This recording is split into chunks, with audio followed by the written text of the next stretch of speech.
signify by saying aye. Aye. Aye. Any opposed? Motion carries. Okay, the next item on the agenda is the minutes of the previous meeting. Is there any additions or deletions? If not, I will entertain a motion to approve. Motion to approve the minutes of the previous meeting in December? Yep. I don't remember the date. 18th. 18th. Is there a second? Motion made by Cynthia and seconded by Todd to approve the agenda minutes of the December 18th meeting. All those in favor signify by saying aye. Aye. Aye. And then we also have the special meeting, or the emergency meeting on the 19th. Okay. Same for those minutes on the emergency meeting on the 19th, where we, Cynthia can't make that. you were not there, so. Make a motion to approve the minutes as written. Second. Motion's made by Todd and seconded by Jamie to approve the minutes of the emergency meeting of the 19th of December. All those in favor signify by saying aye. Aye. Aye. All right, the next section is public comments, and if there's anyone here that would like to discuss anything not on the agenda, now's your time. Anyone like to comment? Anything? We have the budget up next, so we can keep budget to then. Okay. If not, I got one comment. Yep. Steve McClafferty here of Arlington. I don't know if it was like a month and a half ago, 2 months ago, made a comment or it came out that we have ongoing expenses going on a personal credit card. Has that been resolved to the best of your Yes. knowledge? Yes, Steve, it I is. am so happy you asked because I- it's gone, it's done. done. I'm no longer, my personal finances are unintermingled from the town's. Good. Thank goodness. Yep, Uh, thank you. The first charge went on that today. Good. I'd So, like to hear that. Thank you very much. thank you. We took about 2 weeks to resolve it, but They just need our final audit to confirm everything on their end beyond this, but it's up and running. Okay, Um, thank you. anything else, public comment? Yes, John. Don Keel. I talked to Ron Smith, the auditor, and he informed me he's coming here on January 10th. Is that a meeting, is that a public meeting, and is that the workshop that we're supposed to? No, he's just coming to do audit work for the 23, or the fiscal year 23 audit. That's not the workshop that he's. No, the workshop is scheduled for the end of the month. Do you have a date for that? Let me pull it up. I thought you said the August- 30th. Yeah, 30th at 6:30 PM. Okay, thank you. Any other public discussion, public comments? Okay, so we are under new business, the town meeting warning draft. Okay. So, it is that time of year again, but we're still a little bit early to approve the final warning. So this is the draft warning, and I circulated 3 copies of this at the request of Robin, who wants to reformat it and in some ways respond to some of Mr. Keelan's previous comments on the fact that it's a very long document, and the town meeting ballot is a very long document. So I'm going to share a couple of documents in succession here, and I'm first going to do here's the town meeting warning as if it is formatted exactly as today.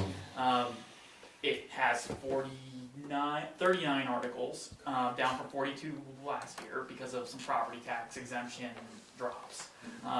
But same format as usual that you guys are used to.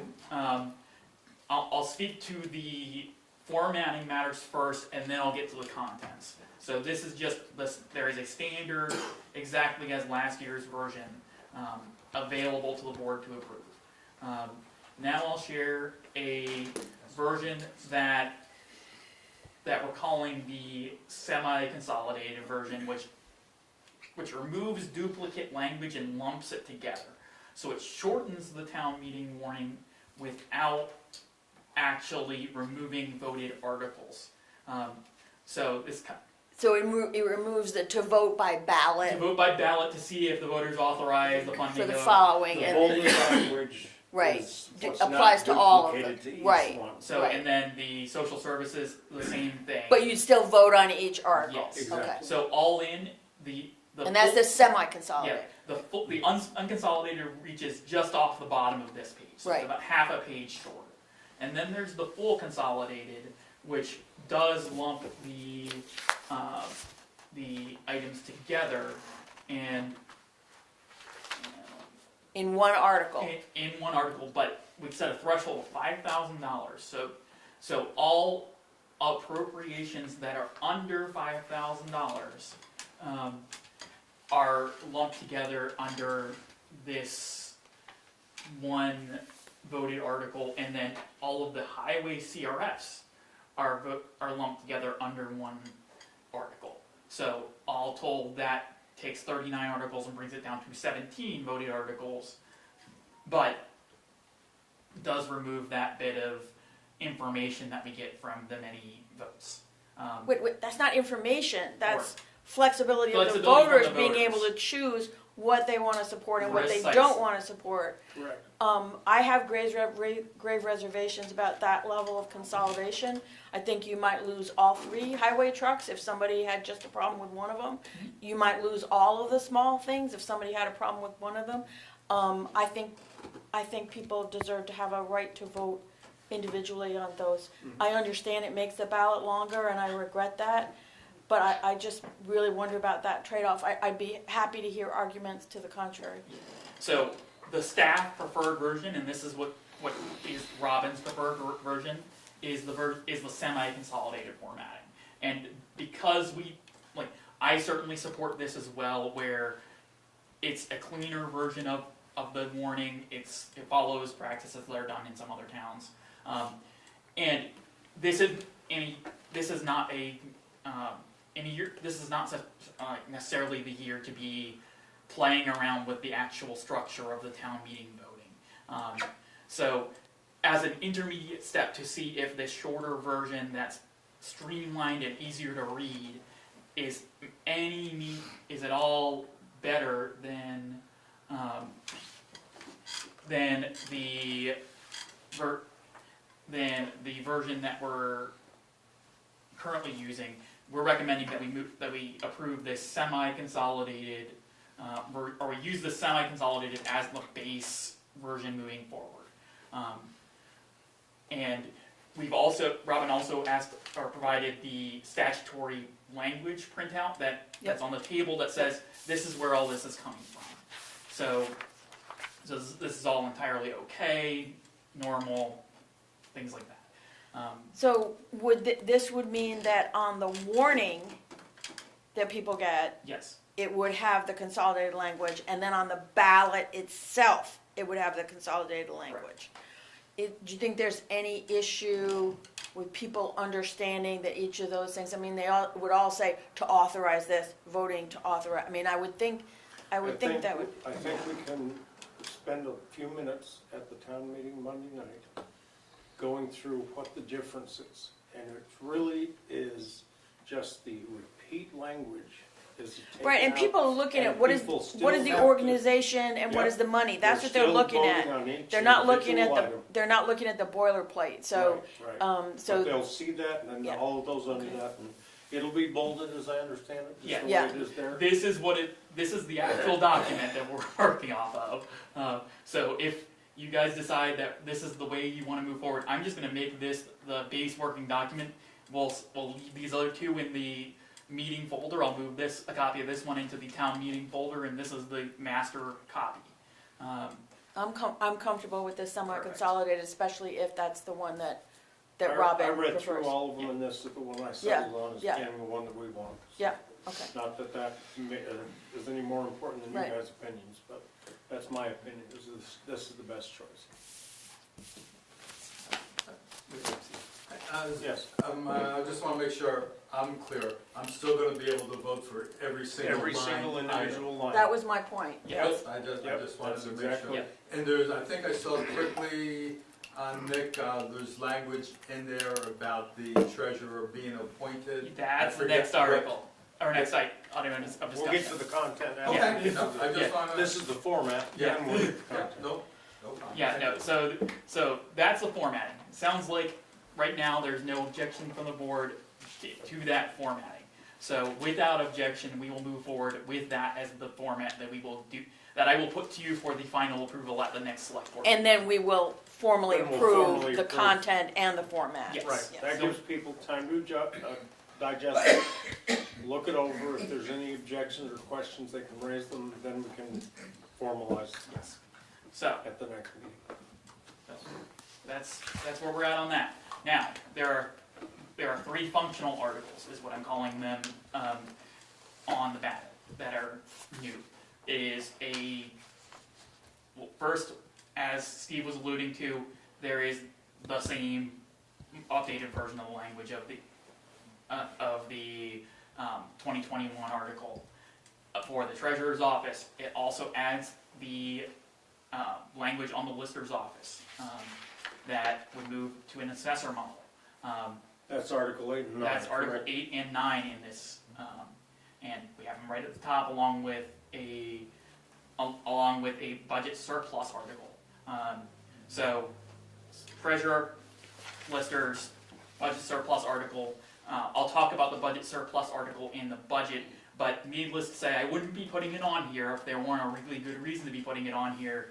But there is an article that can be adjusted that disposes of the highway surplus, or at least about half of the highway surplus, in the way that Mr. Robinson requested it be allocated based on his senses of future spending needs of the department, including, say, like we're on great track to fund the Benedict Crossing Bridge with state funding when the study is done.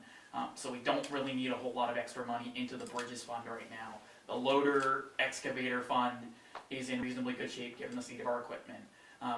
And I know Jamie's talked about a need for more funding for paving into the future, and this delivers that. Via a special article rather than adjusting the structural article, which we may want to do, and we can get to with the budget discussion. But suffice it to say, there is a highway surplus article available and is in the base budget to be addressed, and we can come back to this once we're... No, we're on it now, so I have to ask Okay. questions. So I don't think it's clear that the 35,000 is also coming from the highway surplus. I don't think that's as clear as it might be. Yeah. Also, I don't understand why both of those are done in the same article, because once again, somebody might agree with one and not agree with the other. I can't remember if we've done it this way in the past. We may have, and maybe I'm being hypersensitive. I don't know, but I'm just a little concerned about that. That's a very good point. This is exactly the same language edited as the 21 highway surplus disposal article, which had a fairly similar amount that the board settled on, and it was all one article. It was, do you want to save this chunk of surplus or not? But in Not one place or two places? In one article. I'm happy to break this into a couple of articles. That's Just two, I mean. yeah, you we know, can break this into 2 articles. This format pending final. If it's going to be 2, I also wanted to leave it this format in case the board wanted to Right. say break this into 3 or 4 pieces. If we wanted, Because we to might want to do something else. Yeah, we don't wanted to know. put money toward other things, but notably this is all highway surplus and must go to highway things. So this is surplus in the highway budget. So we would be the only thing we can do for it is either Yeah. it goes into a capital reserve fund for a highway purpose, Yes. or it is put back onto the bottom line of the budget. It must Is be that spent correct? by. It Yes. must be allocated by taxpayers Right. against the next budget, is what it comes down to. That's the statutory language here. Admittedly, there is non-highway surplus available. So in the event the board has other spending priorities or saving priorities, there is surplus available to potentially save some one-time money toward something else. Okay, since we have not seen the That results of the budget, Yeah. I'm not counting on any of this Oh yeah. until we So- see it. Let me give you I will give you a quick 10-second preview before we leave this article that we are entering the end of the year with more than $400,000 in cash on hand. Okay, you can't just tell me this now, Nick. Yes. After what we have gone through, I have to see something in writing. I have to see it signed off on by various people. You can't just tell me this now. Okay. Well, I'll show you this in the actual budget sheet, which is in the surplus box of the budget sheet, which I got from the treasurer today. But Okay, but see, that's not good enough for me right now. And Okay, again, Jenna has to sign off on this. okay, and I can have Jenna confirm this, and once she's done her tie-outs for the year end in the coming days, once the year is closed, which it is as of today. But again, this is not the final budget discussion. This is just, I'm trying to make clear there is a surplus article on the ballot while we're talking, or that I'm proposing while we're talking about this on that item. We will get to the budget and all of this giant wave of numbers, but suffice it to say, there is an article that can be adjusted at the next meeting to account for surplus and things like that. Anyway, returning to the warning, and I'm just going to move on to other things that are tied in with this. One, we can't act on this tonight anyway. This Right. can't be approved until the next meeting. Can't be posted until the 25th. The window for ballot measure petitions to close is not until the 18th. So we did get one petition from the rescue squad that does, as warned, raise their funding to $61,500. That is reflected in the appropriate article down here for Arlington Rescue Squad. There are a couple of other petitions for other institutions floating around in town, so we certainly think that one or two of them may come in yet and adjust these appropriations numbers up before the budget and the warning can be finalized. So that is that. We will be awarding the printing at the next select board meeting. The town report is well apace and is started already. We've sent an email to all of the community organizations and things like that with a deadline of the 15th to the 20th as when people need to get items in. If any of you have any of those items, you know who you are. Begin writing them so you can get them in. And if you can't, if you're a member of the government, I'm happy to draft them up for you. So Dan, I'll take care of the health officer and things like that. So we'll be getting those things drafted. The select board in the past has previously spoken to the idea of having both a report of the town administrator and a report of the select board. Is that still a sense of the for this year that the select board would like to prepare its own, in its own words, a section of the town report? I would like to decide on that tonight so we can get drafting that if we can. And our deadline for that is a little bit less tight than it is for the community organizations. Well, I'd be willing to take a stab at drafting something if you guys could give me we could just have a list of what you want me to cover. And then Nick, maybe you could firm it up. I don't know. I would think that those two pieces would be kind of duplicative, Yeah. but it also may make sense for you to have your own kind of identity in the report. So I don't know what I don't feel the need to do one separately if the board wants to speak on it for itself, and I can just contribute to that, or I can draft that with you as a joint. I think we should have something in there. I'm not saying we've always done it, but I think we should. I think we So should. there's always been one before I came in and started doing a town administrator one that kind of superseded it. I like the idea of coming back to it coming from the board. I think it has to be from the board. Yes. Okay. I do too. All right. Well, I'll get started on it, and we can talk about at the end of the meeting. We can just you guys can give me some guidance about it. Okay, sounds so good. back to Article 7. Are we gonna leave it as 1 or are we gonna go to 2? Let's break it to 2. That's easy enough. Okay, because just the way it's worded, doesn't really sound like they both come from capital. That's what I From was the worried surplus. about, yeah, yeah. Um, Just, Yeah. So just. Looks add a like number. the- Just make it the two, paving does, but not Yeah, the, we'll split it into, it makes the number of articles nice, around 40. Yeah. But split them and put them right together. yeah. Yeah. So Right. they're So it'd be 7, 8, and then 7, 8, and 9, 9 10, would be and 9, 10. just would be- renumber as we go. Yep, Yeah. you know. Just move everything down. I think that's better, definition wise, it makes it clearer. and, Yep. and yeah, I think it's better. And I think it actually might be better to move what is currently 7 and the tentative 8 to actually be down to be 8, to be after what is currently 8 and 9. Well, 8 and 9 are really structure of government Yeah, put the questions, structure of and government, that's a money surplus, question, and and then then- do the money, and start then with the below money. those. And Yeah. then the CRFs Yeah. are right below that. I think that's good, I think that's a good idea, definitely. So that sounds good. Okay, is there any other questions on town meeting, town report, warning?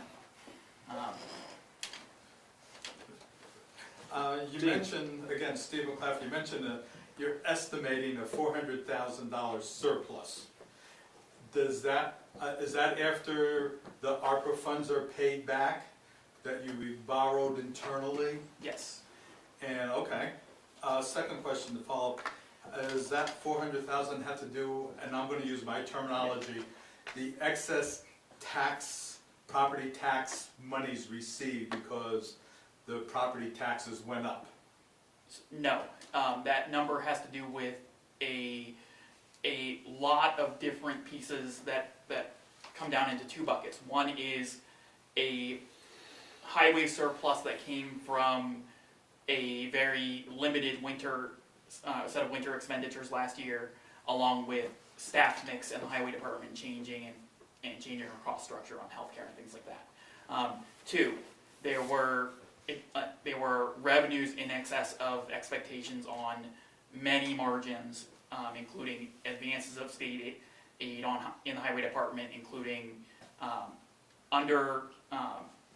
including expenses that didn't materialize associated with hazardous waste and recycling, along with other unbudgeted or other revenues that were not expected this year. So that is what is generating this surplus.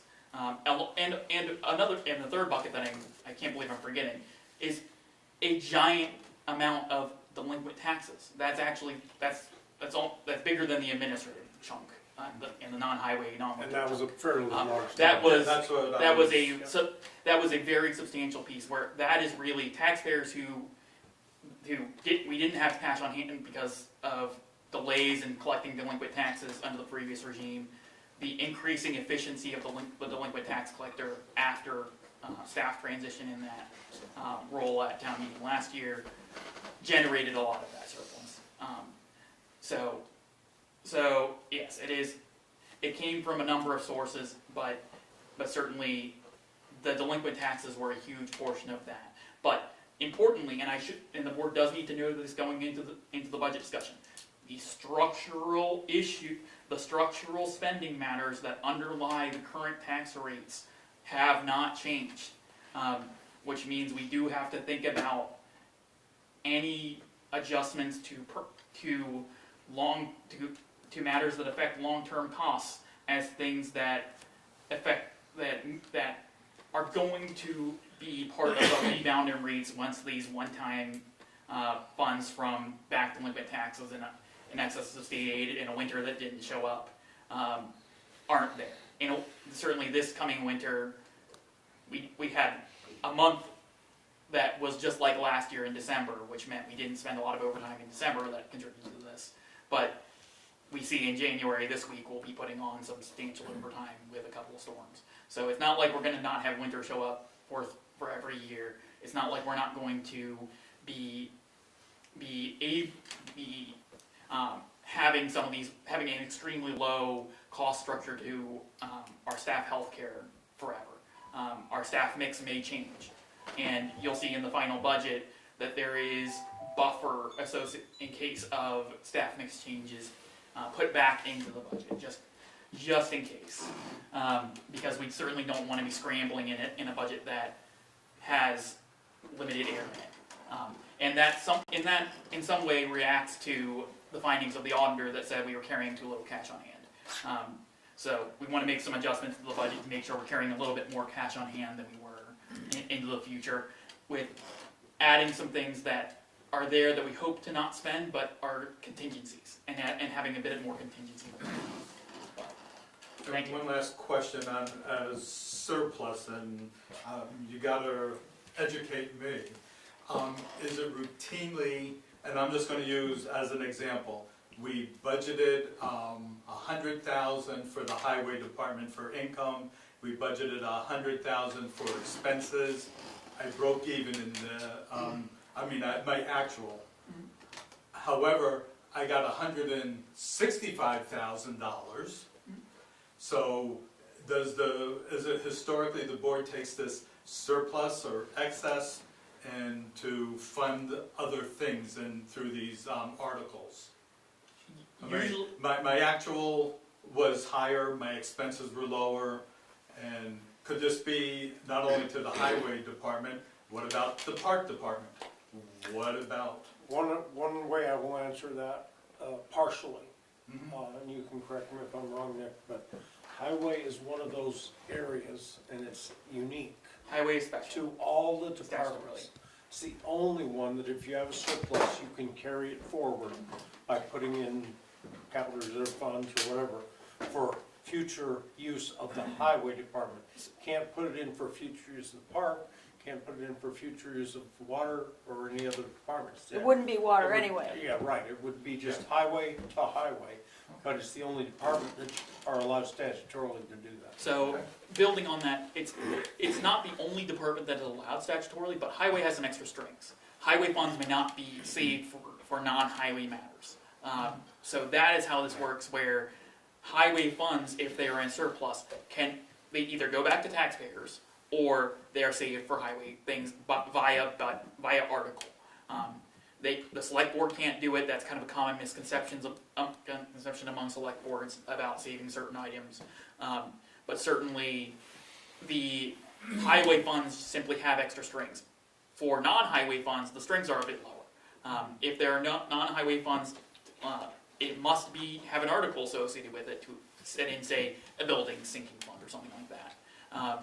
That is how, in some cases, some towns will put money from that into a specifically constituted rainy day fund.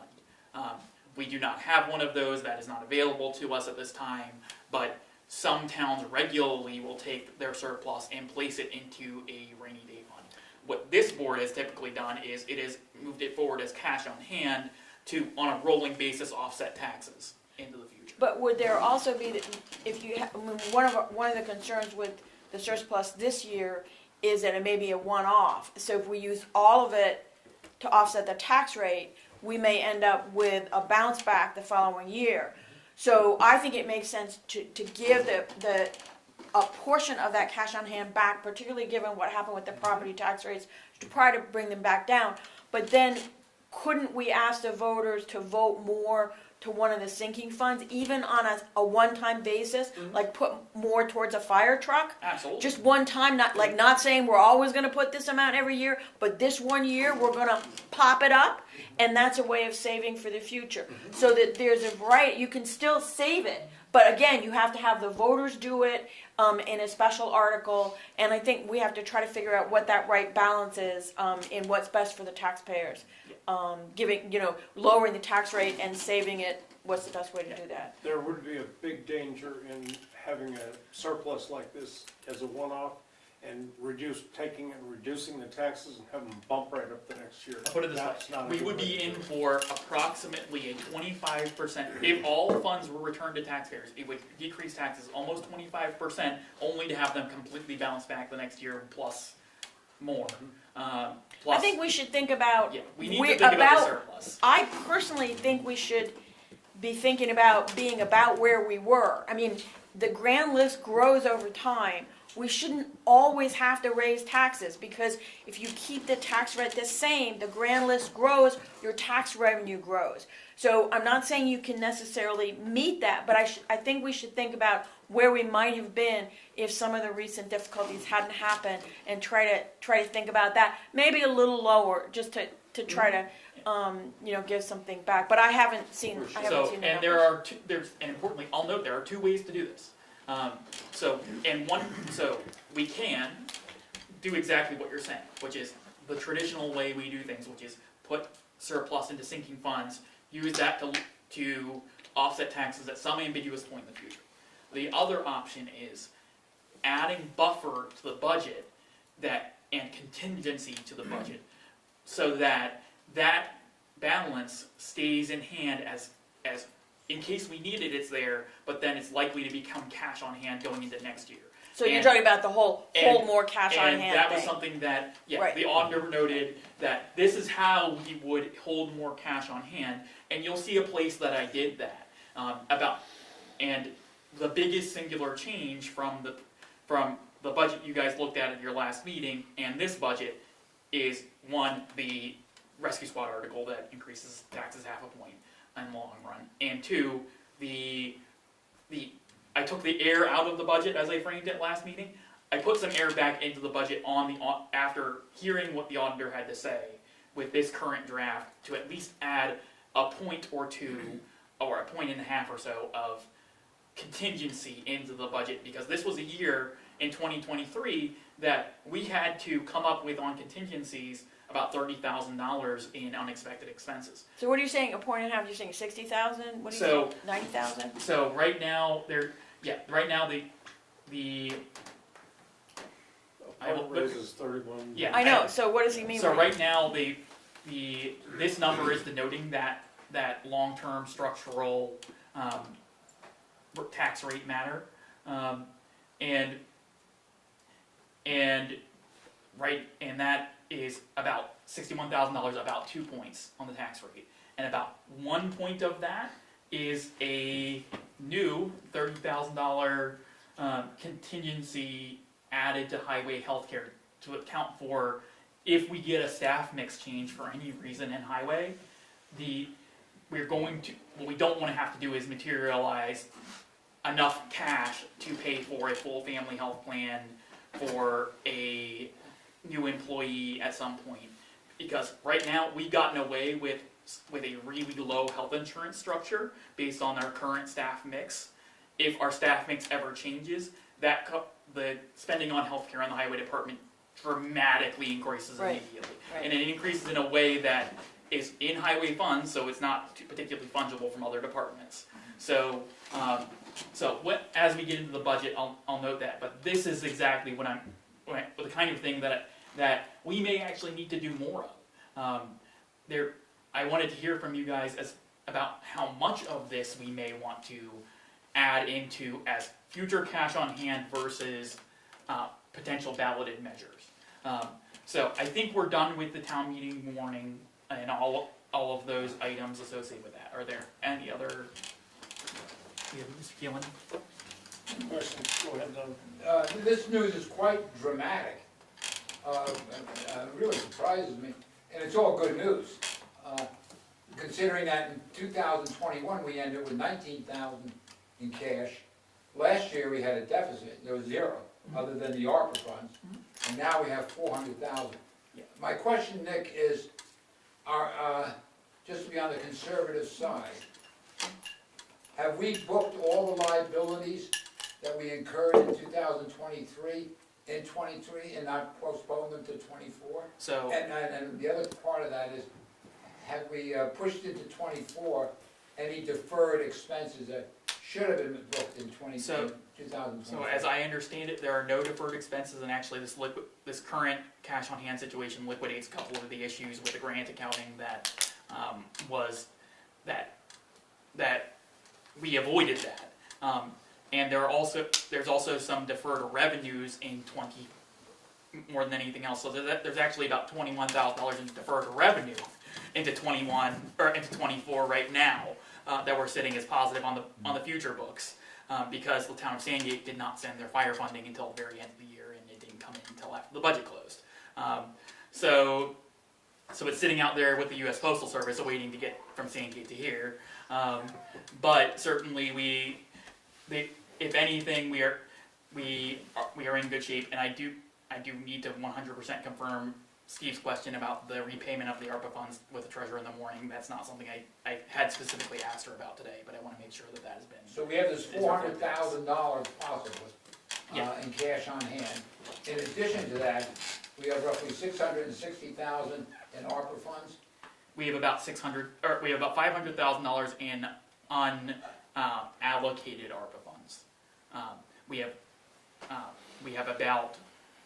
about $570,000 in unspent ARPA funds. There's about $70,000 in allocated but unspent ARPA funds associated with wastewater studies. Steve, you know well about that, on how we're at 30%. We have the 70% on that. That is still allocated but unspent because we're waiting for regulatory approval to do that. Over and above the $400,000. Over and above, Okay. the ARPA funds are not in. ARPA funds are in a separate spreadsheet that Jamie and Glenn and I need to sit down with and meditate on and consider the various asks of the various departments and things like that. And you need to report to us, because I yes. still haven't seen a report on that. Well, the reason I bring it up, this is what got you confused all of us last year. The ARPA funds were in your cash, were in the statement in the town report. Yep. And you thought we had, I did too, we had $675,000, when in fact we did not have it at all. Yeah, so we pulled out the ARPA fund. we certainly, Okay. we took it to heart the reporting matters of this, and we're ahead of schedule, ahead of where we were last year on all fronts on this. I met with the treasurer this morning, and we will be prepared to be able to have all of the financial matters ready for review by anyone who may want to care about this further in advance than where we were. So we will have our fund balances so the actuals in this spreadsheet are not the actuals right now. They are the actuals as of last Thursday. So I will need to revise all of these actuals with the final numbers that were finalized this morning. But certainly we look forward. The number that we are operating on is this $440,000 number. It's $450 right now, and then there were about $10,000 in liquidation of grant accounting issues that needed to be corrected. But I think that I really like to follow up on what Don said, because it's really good that things are ready sooner, but Jenna has to look at these numbers and validate them for me, because I can't take what comes out of the treasurer's office, reviewed by you. We got in trouble that way before. Somebody has to validate and certify these numbers. I can't vote on any of the budget stuff unless we have that. I think everybody told us that. So that has to happen before I can move forward with any of these decisions. And the first step in that is finishing the reconciliation. And you just did that, and she's good. working on right now. But I feel that this is still tentative, because we don't know for sure if all of the things that Steve and Don are talking about have been accounted for, because it can be slippery. Yeah. We have to do that due diligence. Jenna has to look at it. Just me looking at it is not going to help. Jenna has to look at it, or we have to get somebody else to look at it. We look forward to look at Tiffany's work. We will be circulating. We will make sure that our auditor is able to look at this, and if anyone out there in the community wants this master budget sheet to look at and make sure that, for instance, the budget sheet is programmed correctly or anything like that, if you want to dive into the mechanisms of this accounting, I went through and spent 3 hours validating this sheet. But when you say validating, are you looking at the bank statements? No. Because it's like, where's the ARPA money? Where's the surplus? So I am speaking to that was me speaking to making sure that this document that we are working off of works as it The is formulas intended. are, I'm taking this as a draft working budget. It is a That's draft exactly working what it is. budget Vote on it. until we have the final actuals, until we have the final cash on hand that isn't rounded with 4 zeros at the end. I know, but it's just that talking about allocating surplus when we don't know whether we have surplus. I just think that's We can certainly, foolish. we know that we are in the ballpark of that surplus. It is, and if we wait until after all the numbers are final, it may be too late to have the political conversations in the detail that we would like to have them if I had not brought these preliminary numbers to you tonight. Got it. I got it. but- But you can understand that I would Oh. like to see a statement of where the ARPA funds are, where the surplus is, what the amounts are. I would like to see bank We want to statements. see the final numbers. And the ARPA funds are on this sheet further down. And Yeah, but that's not where they are. I need something else other than, anybody can put any numbers in a spreadsheet. I need something if you'd else like, beyond the like spreadsheet. budget status reports and things like that, if you'd like as many NEMRIC accounting documents as we can provide, and we can make up a packet of some sort going into the next meeting that includes everything a person may need, every report the NEMRIC can provide that might be relevant here. That's something that we can provide at the next I think the most important thing to me is for Jenna to look over the materials. Correct. Because of her expertise. Again, with NEMRIC, if you put in the wrong number, it's gonna show the wrong number. So I don't see just more and more printouts as solving anything. Yeah, everything will certainly be going to Jenna to make sure to look over, and I will ask her to give us as much as she can to confirm the numbers as presented are correct. So I'll take that as a mandate to have the maximum Jenna involvement as we viably can see, that she can. Given her constraints. Yeah, given her constraints, Yeah. think of the things that she can do. Like, we should have our accountant looking at this. Of course we should. So. Yes. Go ahead, Steve. Dick, two things. One, in this draft budget, are there any additional staff that is being added, FTEs? So additional staff being added. We have adjustments in, and I just made those adjustments. Having talked about the treasure, You didn't add any full-time people. I did not add any full-time people. So the answer One to to your question one. is no. One to one. Okay, good, that's what, I just wanted to. It replaces the 3 part-time listers with a full-time person. Actually, so yes, it does add a full-time person.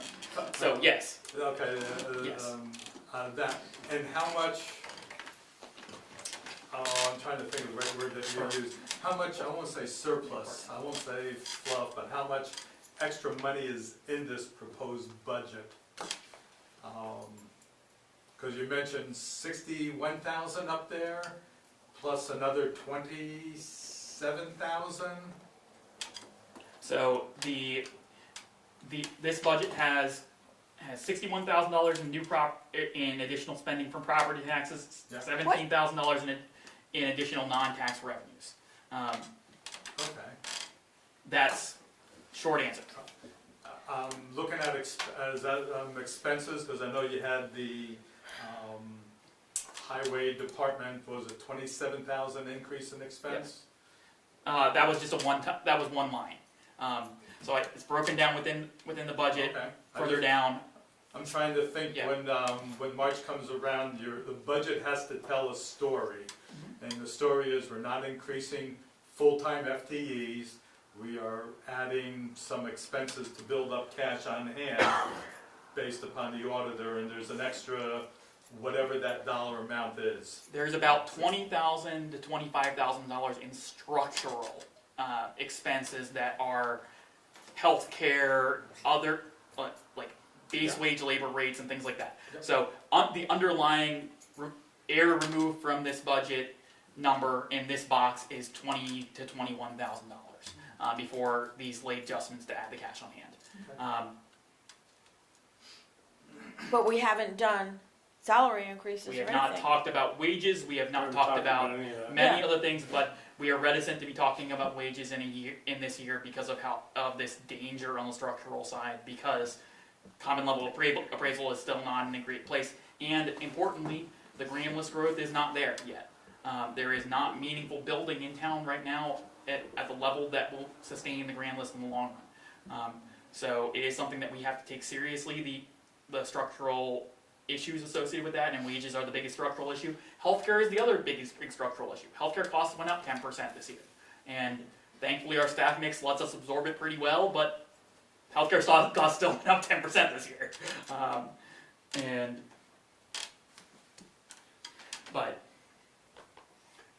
Correct me if I'm wrong, the state is correcting or changing the systems because of the widespread issue that we had with our grand list where we reappraised and went up one State's point. done nothing.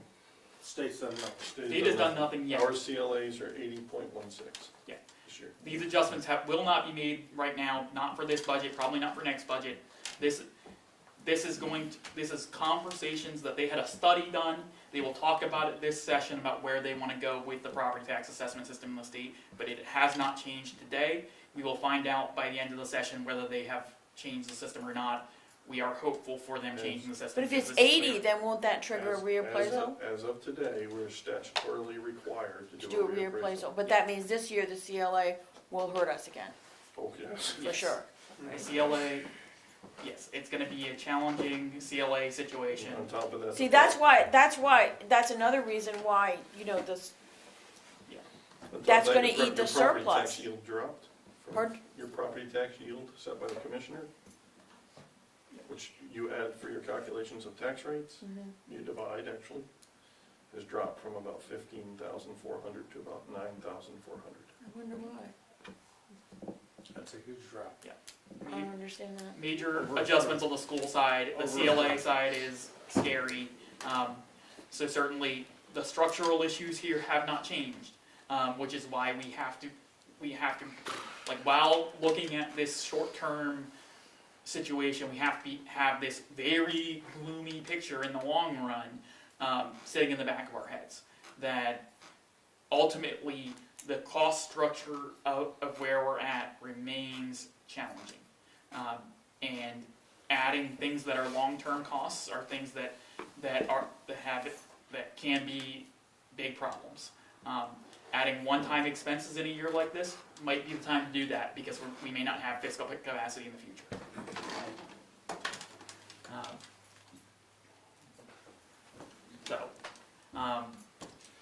So any questions on that before we get into the looking at the preliminary draft budget? Okay. So coming through the admin side, there are no major changes expected on the revenue side for general government, except for an increase in the expected interest income because the current interest rates are just far higher than when we were initially budgeting it. I have interest budgeted at $15,000 up from $2,000 in revenue, so that is almost the entirety of that non-tax, or the vast majority of that non-tax revenue increase is that. And moving down into I'll note there were a couple of offsetting lines that were unused, that were removed from the earlier budget. So we have edits in to add potential salary to the treasurer's office should the article go through. Likewise, the lister's office should that article go through. Some of that is paid for by a decrease in auditor labor because our auditor did not use the full amount. We doesn't expect to ever use the full amount. If there were ever a year to use the max budget, it was going to be this year with 2 audits. We're never going to see that point again in the future with this part-time employee. It's broadly understood, and she certainly understood. She recommended that budget adjustment be made to account for other things. we add a line for the assessor health insurance because we assume that anyone who replaces the lister's office is probably going to qualify for that health insurance stipend that is given to the other skilled staff of the town. And just out of curiosity, so this budget is being built in the assumption that the article might pass. If the article didn't pass and the budget passes, these lines would just become moot. They become, well, It becomes surplus. they become Okay, surplus. okay, that's fine, The that's wages fine. for these offices have not Would, changed. they would just go back Right. to, okay, I just wanted to be sure, that's right.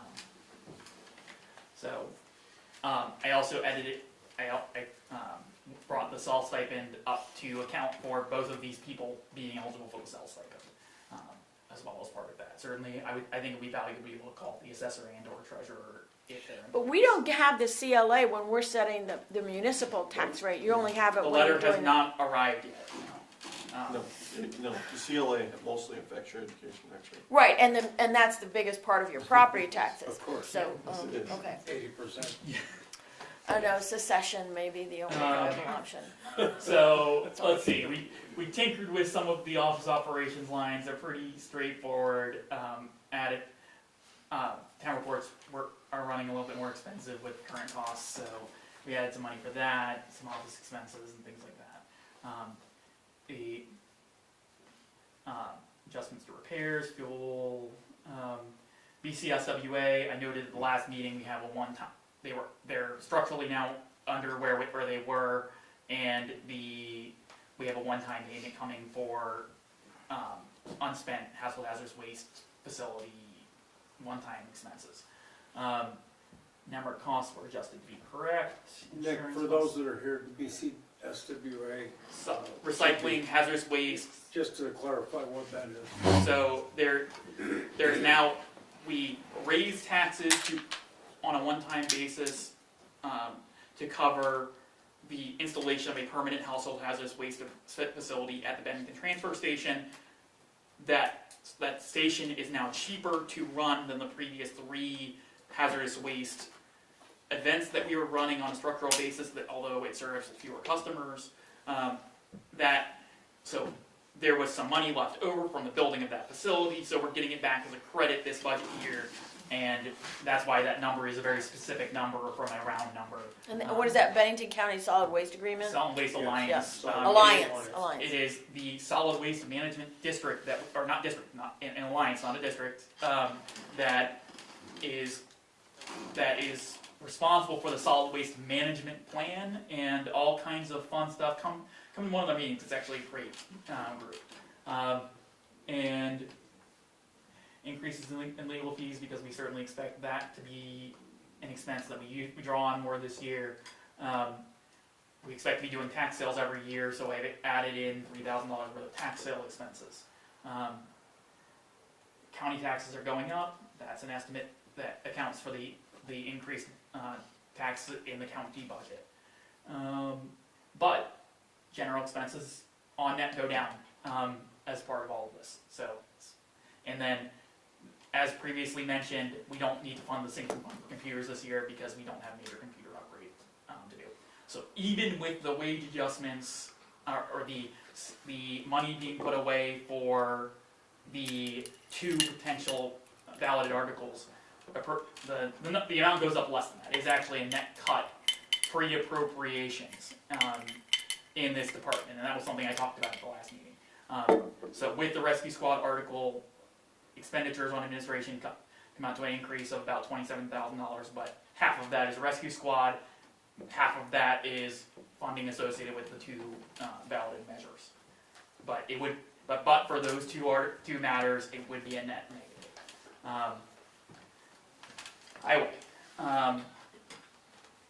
So this reflects a labor increases. This is not wage increases. This is simply just allocating the appropriate amount of Mr. Knight's time to the highway department for the 4 months he's detailed to the department. Health insurance covers that, as well as buffer, as I mentioned before. Our insurances have been adjusted and things like that. And previously I mentioned that we intend on setting up funding for new boots for the members of the department as part of the uniforms and t-shirts budget. So that's what that $2,000 is. And we've moved some money around within this budget. That's what this increase in supplies for the town garages, that comes from the highway trucks, 1-for-1. And then I added in a item today, which is the grants and aid management agreement that is on the agenda for after this. And then we funded the Warrenbrook Road Culverts project that there's funding for an outside excavator to pay for that project. And we've done a couple of offsets. I dropped the tree budgets a little bit because I'm not sure we're gonna be cutting quite so many trees. And if we are cutting some trees, we have special highway, or we have a sinking fund for some of that, and there's potential grant going on as part of all of this. Some minor adjustments throughout the rest of that Class 2 roads budget. Class 3 budget has very minor adjustments, along some increase for culverts, knowing that there are a number of culverts associated with the grants and aid project for this year. This $2,500 increase is meant to absorb the full cost of all of the 5 culverts that are part of the grants and aid project that is already ready to go. So that is paid 80% by the state, and will come back in as part of those grants and aid funds that are on the revenue side. So I added a few thousand. I added some cash on hand buffer into the truck maintenance budget. I figured that's a safe place to put that. We've already had some breakdowns and things like that. We were over last year, and we previously cut this budget. Probably overdid that. We previously cut this budget. So return to the previous path on that. Move some this funding from supplies to the garage for tools from trucks, and we've made some belt tightening items with cutting equipment purchase and other matters. So sinking funds don't get adjusted this year. I don't see any reason to be adjusting the highway sinking funds right now. We can always adjust them. That is a good use of surplus, as always. And we could always simply structurally add this, knowing that there's cash on hand to fund it. Fire department revenue. So certainly of interest to some of the people in the room. Our fire department. And this does costs. not include Sandgate, or So, this does include so Sandgate. we've received Last We year's received Sandgate. Sunderland's from last year, Oh, but we did not Sunderland. receive Sandgate's from last year, so Sandgate will have 2 years on this year's funding. I'm not gonna go and spend that out as one-time spending Right, now, right. and as part of the budget, certainly until I see the check that is coming in the mail. But we make some pretty straightforward adjustments to the budget throughout, with adjusting the FICA to be what it should be.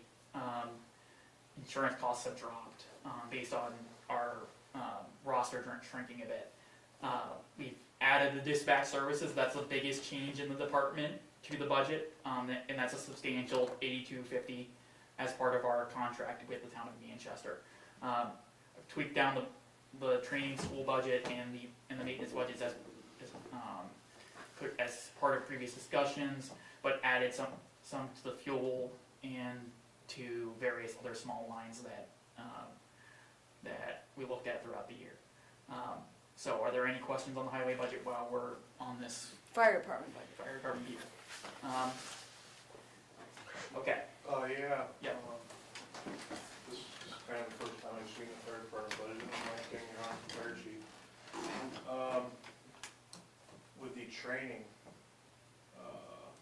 we had a hard time,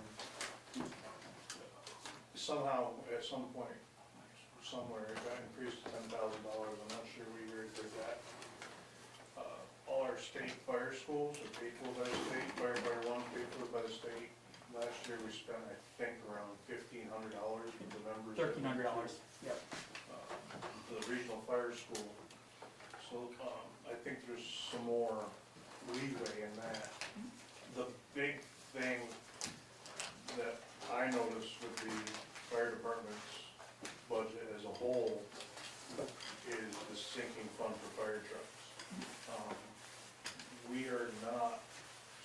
themselves up for anything positive.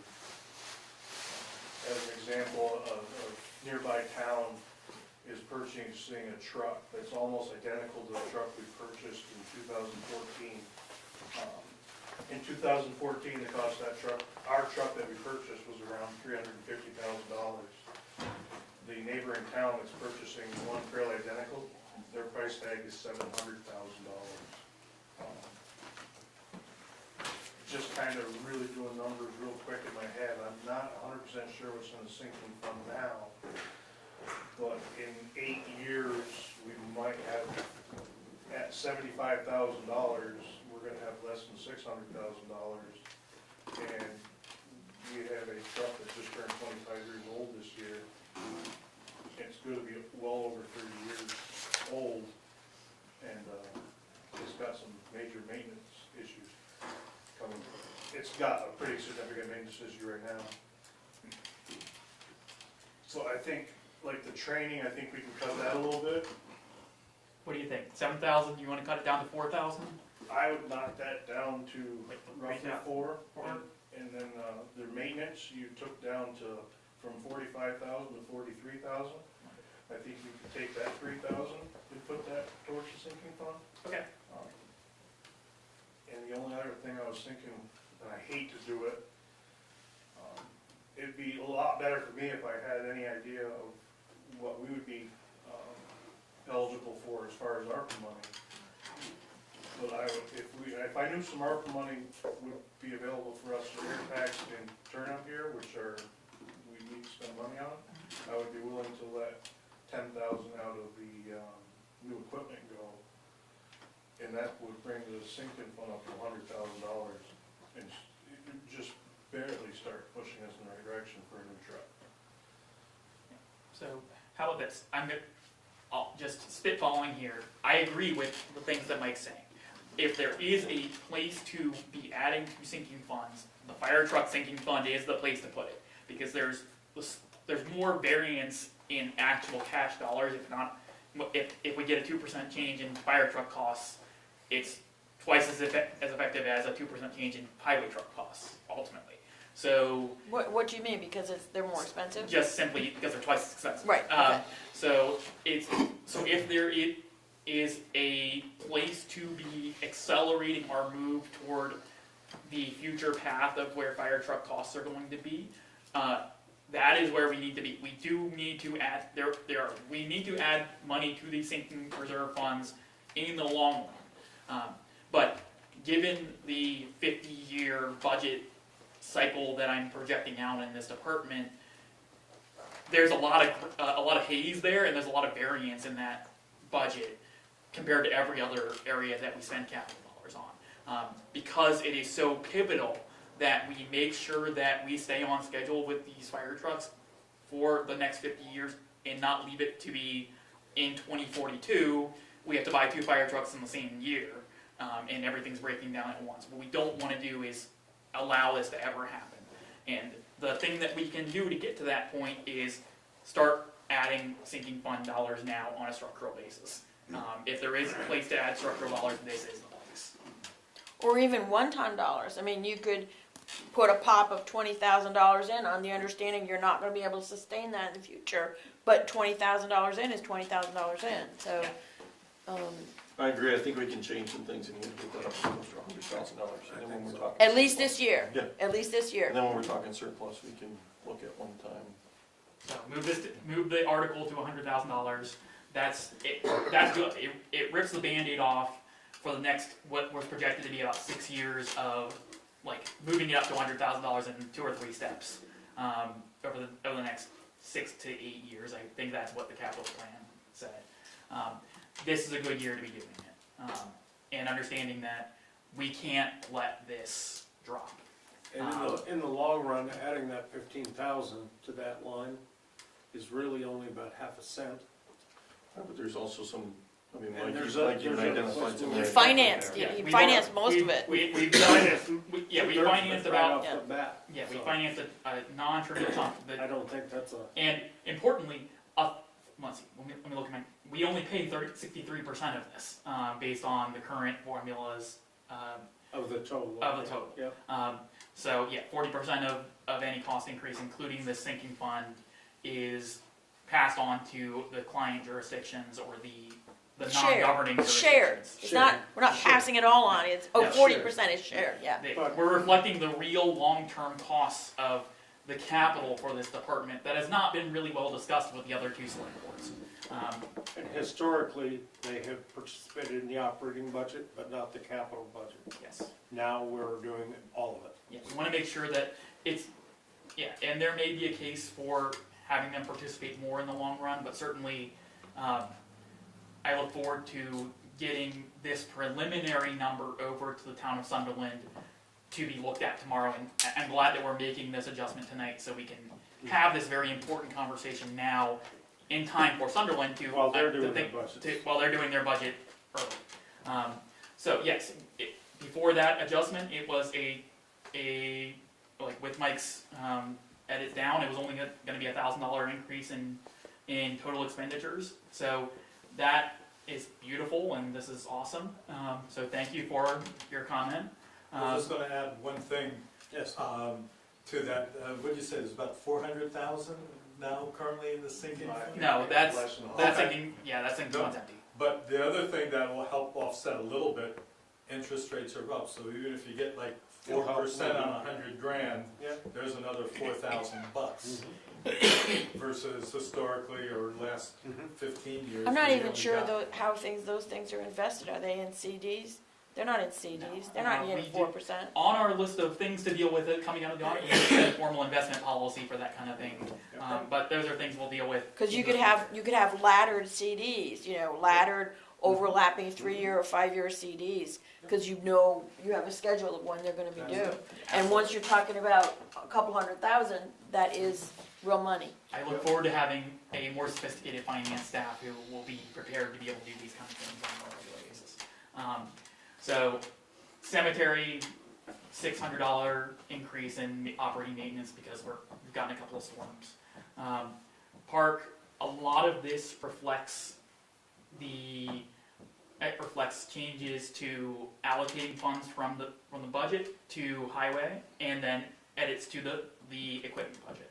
So Willie's here, I'm sure he can answer questions on requests and things like that and look at where we could maybe put some contingency money into this, because the park has currently 0 contingency money associated with it.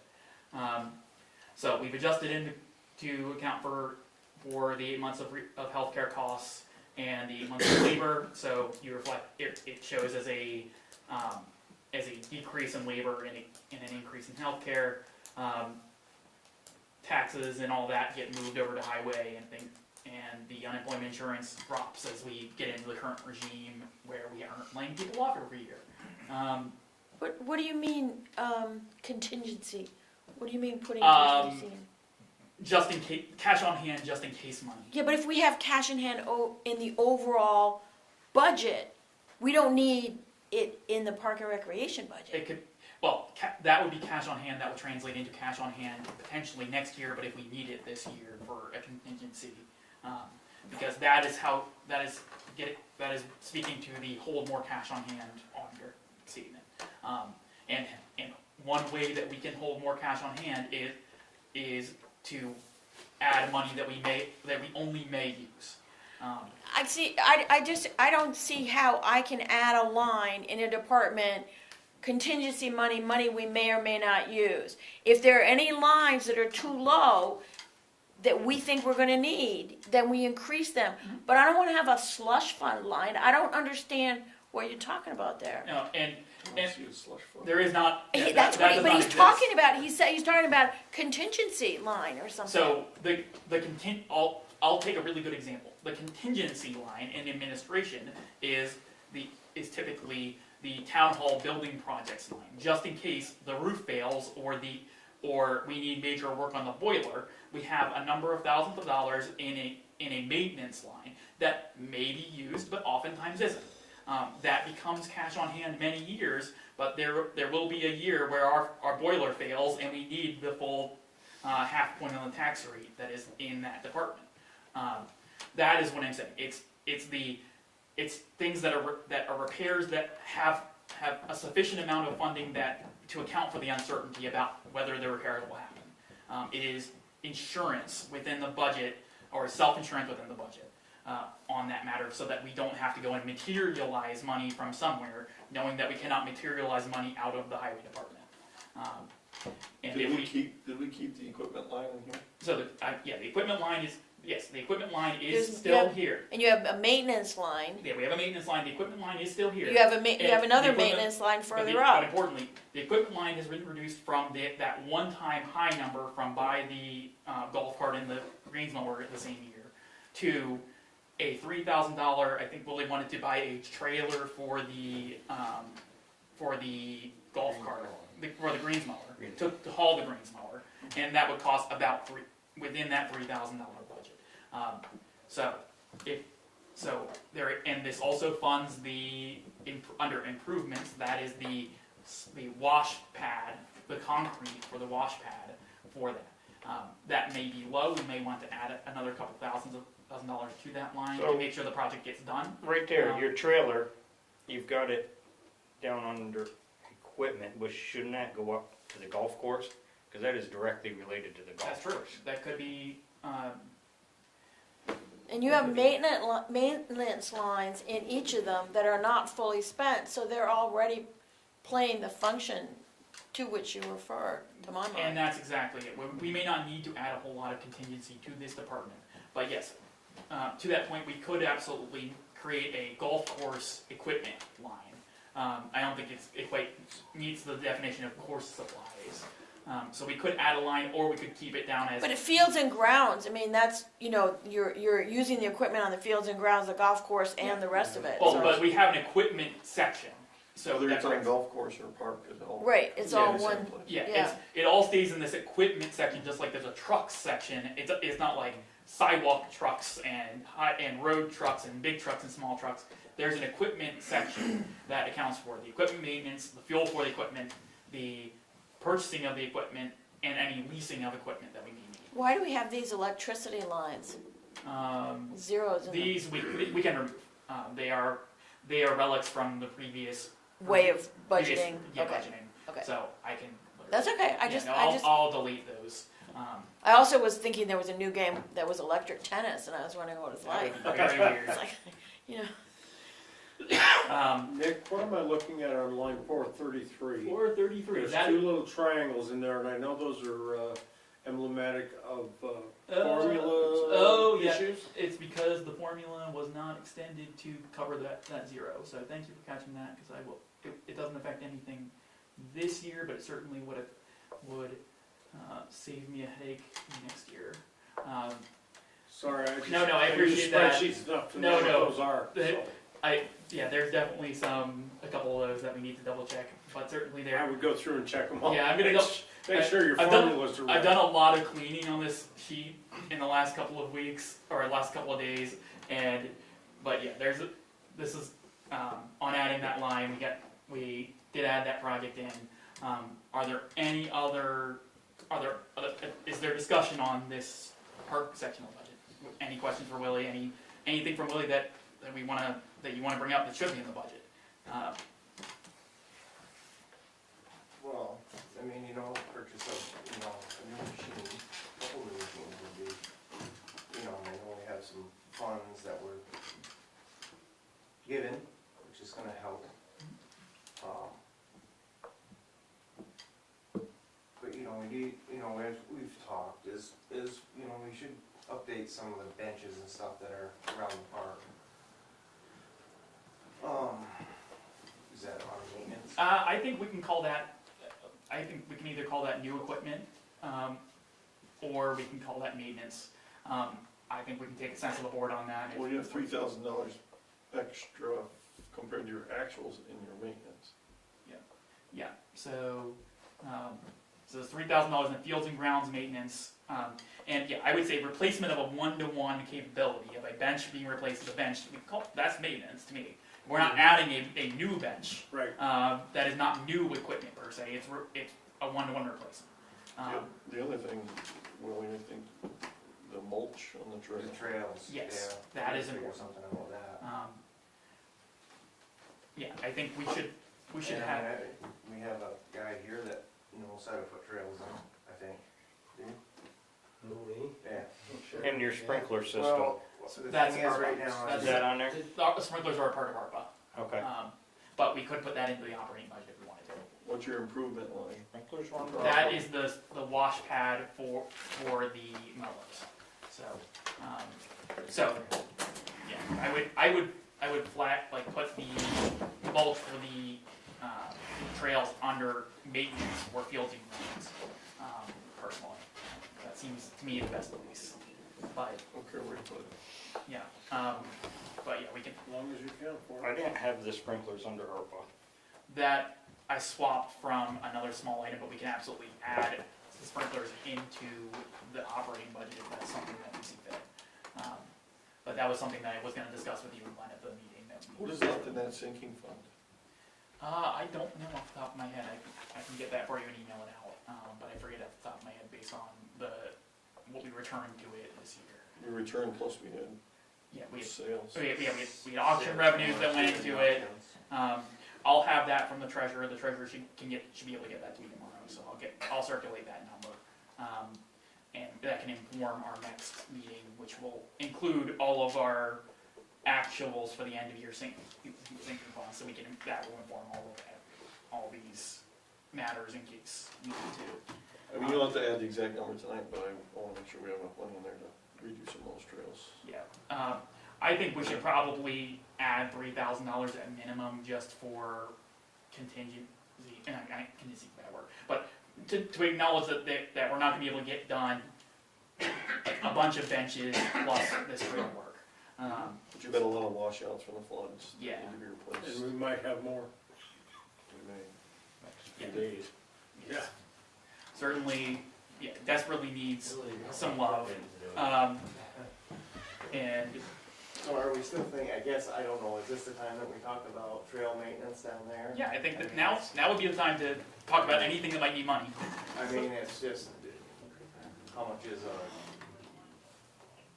mulch, how much is that compared to maybe putting down something different on those trails to make it stay a little bit better, so if the water did go through, Right. could you put something more product down besides mulch to make it stick? Could you? Yeah, I mean, wood's gonna float away. Right. Zero compaction with it. I mean, that's. What are you suggesting?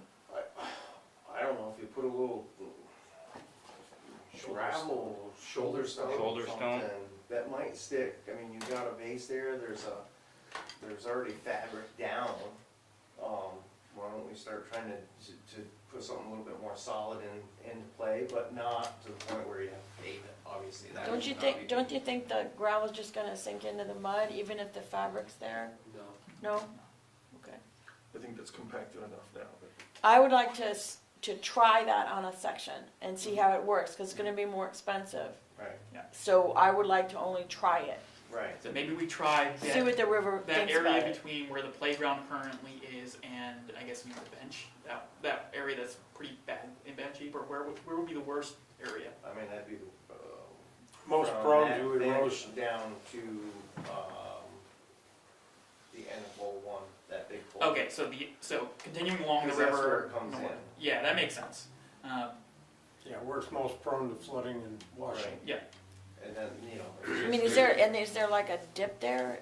there's a culvert that crosses, and we can't decrease flood capacity from this, so we can't be too thick of a course. But I would imagine a 2-inch thick course would be something that we could get permits for with pretty easy. 2-inch, A 2-inch thick Right. course of. like what we shoulders put down. in the ditches, kinda? No, like A little less than that? like if you drive up Sandgate Road, what's beside Sandgate Road? That's Shoulder stone. the finer stuff. And would then mulch be put on what top would of you that? say? Yeah, And if you yeah. were to put that down, what would you say? What would you try that you think would compact better and stay longer? I would just use shoulder stone Shoulders. personally. Okay. Just, You run risk It's- if you use econo gravel The fines are gonna wash away. Fines will Yeah, wash that away. is recycled material. right, you wanna use the stone. shoulder stone is Something similar that's- to what's there on the rest of it. Yes. Yeah, actually, that probably is the same product that's on the daylighted sections of the trail. And how much is that for a truckload? You wouldn't then cover that with mulch, right? No. Is that right? No. No, Just leave it as shoulder stone. What about as a walking surface? it's great when you walk on it outside, on the areas that are outside. When it gets compacted in, it's like I run a walking stroller on over it all the blacktop. time, and it doesn't run into issues Okay. with wheels. Okay. So, yeah, I think we put enough to get I think let's a give couple that of a shot. truckloads down. Let's give on that a section. shot because it's silly to just Do an keep putting the experiment. bark and letting Yeah. the river take it. Isn't Yeah. part of it shoulder stone from Chem Clean down, or some Yes. sort of gravel? Yes. Yeah, Yeah, there's definitely Yeah. gravel in there.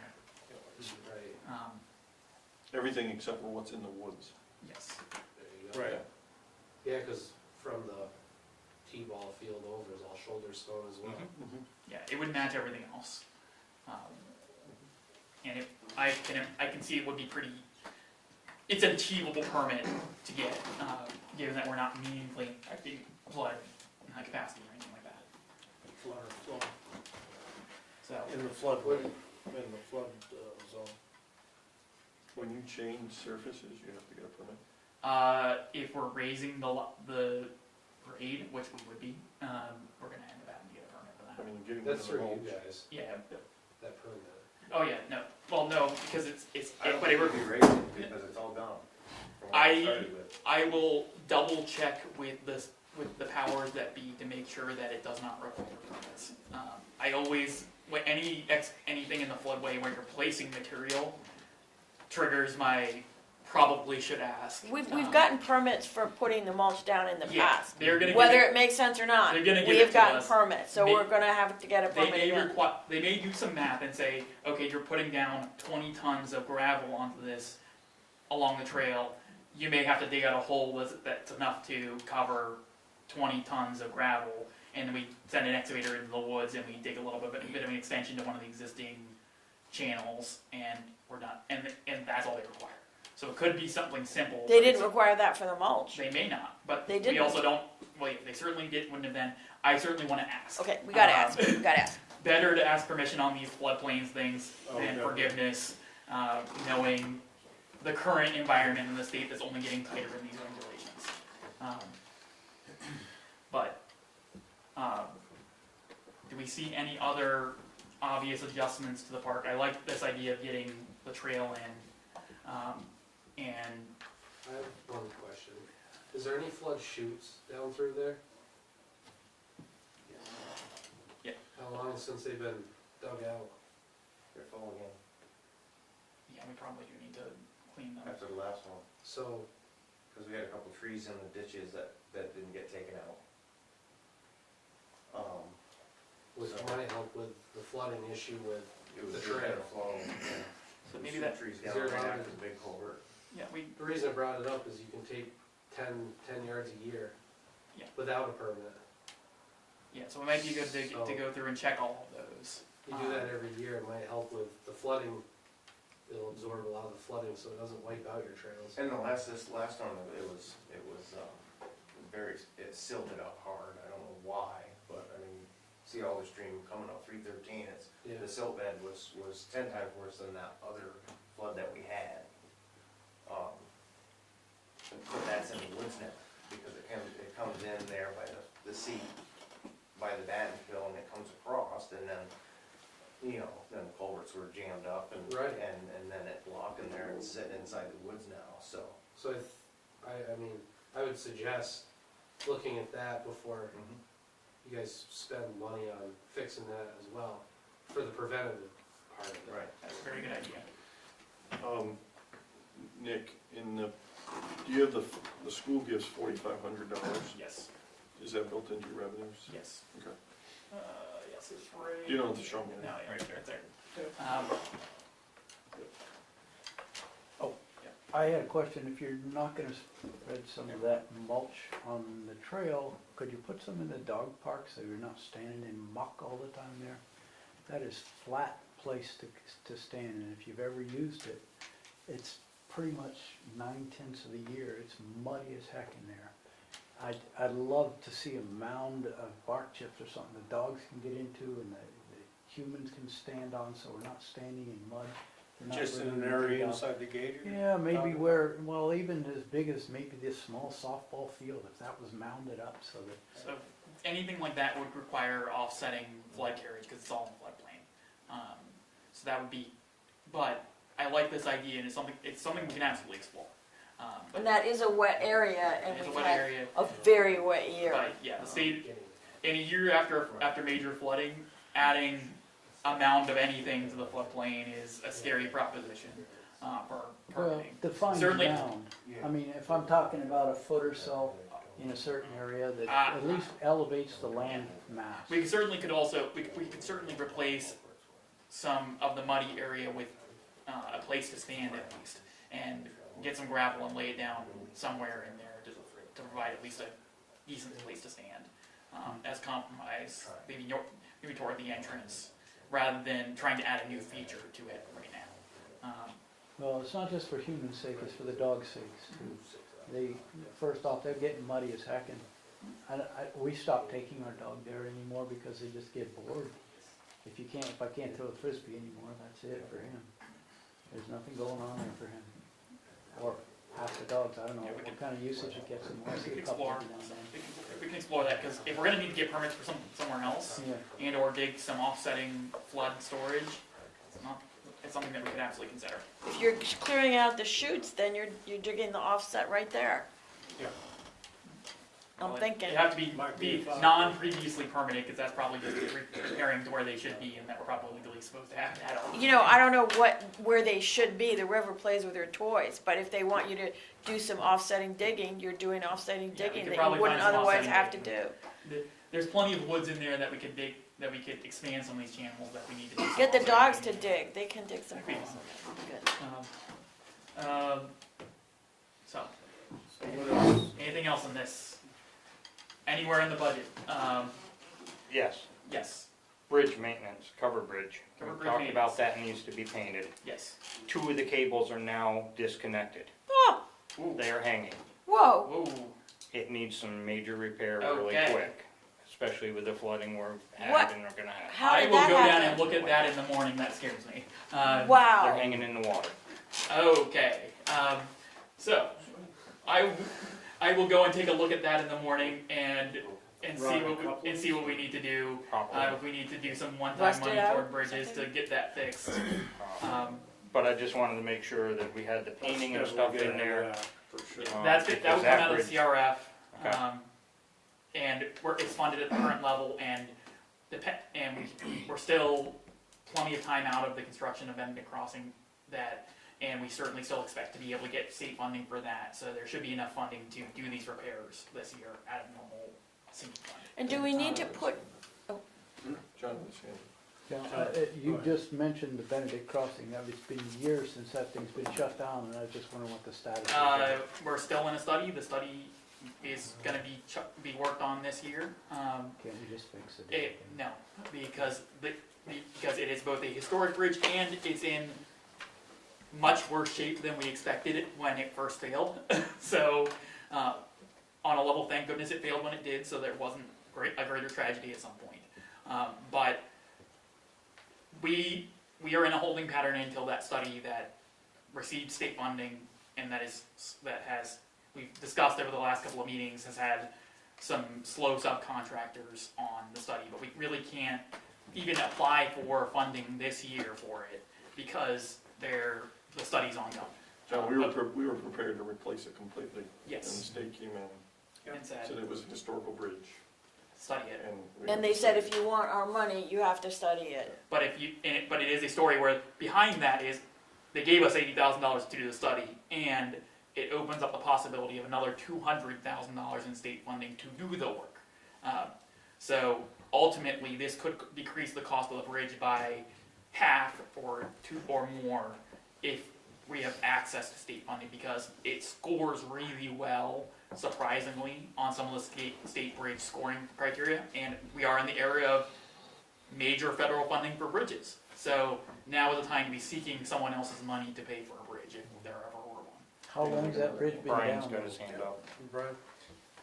So this has been, Benedict Crossing has been talked a long time, and it took a lot of years to get it started, but now you're talking about cables missing in the covered bridge. So now you could potentially have 2 bridges closed at some point. So hopefully all this plays in, and if that covered bridge really needs some work, we should start having them do their studies on that right now, so we don't end up like we have with Bennett Crossing. This has been years that this has been closed now. So those. And we've been working, and it sat idle for a long time. We put cement blocks on it when I worked for the town, and we wanted to not do anything with it, and I suggested getting a Maybe bridge in and all that, and now we might have another bridge closed where you're gonna have to drive 4 miles or more either way to come out of there. So maybe we better start looking at the covered bridge and have them start studying that if we're starting to have broken I don't cables think and that's all a that. study, I That's think not a that's study. a repair. That's a It's just a fixing issue. repair. Well, It's what just a else is repair. going on with it? I mean, when I worked for the state, bridges got inspected all the time. So the Benedict Crossing Bridge should have never got into that disrepair if they were inspected. If that's what we gotta do, we don't have that many It bridges was in the town. It was inspected. It was it inspected, it was and inspected. between one inspection and another, something happened. It was inspected. It was inspected in 2018. It was inspected in 21, or 20. It was 3 years before, and then the one that it failed that closed it. So it might have been the fall of 20. But in any case, yeah. Fall But of we're 20. gonna fix these cables right Yeah, away. we're gonna fix it. This is like, I'm gonna look at that in the morning. but and it's we're gonna figure out not, what it's, to do. you're not wrong that we should be evaluating the covered All bridge, of our but bridges. it is inspected, all of our bridges, absolutely right. But the Benedict Crossing, it is not that we did not wanna do it. I mean, Todd just said, we were ready to go, and the state said, stop. And the frustrating thing is, they could have said that in the beginning, and we asked them, is this historic? Do you care about this? And they pretty much said no. And then Because at one meeting, we were talking about we could put anything in there. Did you want it to look Yeah. like the Holly Bridge Yeah. or the West Yeah. Mountain Bridge? What do you want it to look Yeah. like? Yeah, we had all The this, cheapest one was a concrete platform bridge, and we. That was what we were gonna ready to do. go with it, so- And I'm still ready to do that. I don't know what's gonna I come just out. would you hate know, to see, especially as a fire perspective, and even the people who live there, Yep. to see another bridge get closed down there, because that's a long ways for us to travel on a dirt road to people who live there, that's a long ways. So the cables are failing, maybe it's time to check into when the next inspection is on that. We've had a lot of flooding. Things change dramatically in the flooding. You know what I mean? So maybe it's time to, okay, this is starting to fail, something is, let's see when our next inspection I is think on just that. the wetness we've had this past year, I've seen some things that just are like mildewing and Yeah. wet and rotting I think outside this is that rotting don't usually. turnbuckles, as Yeah, you said. yeah. I will go so- and check Let go, the bridge What's the inspections for big- the covered bridge in the morning.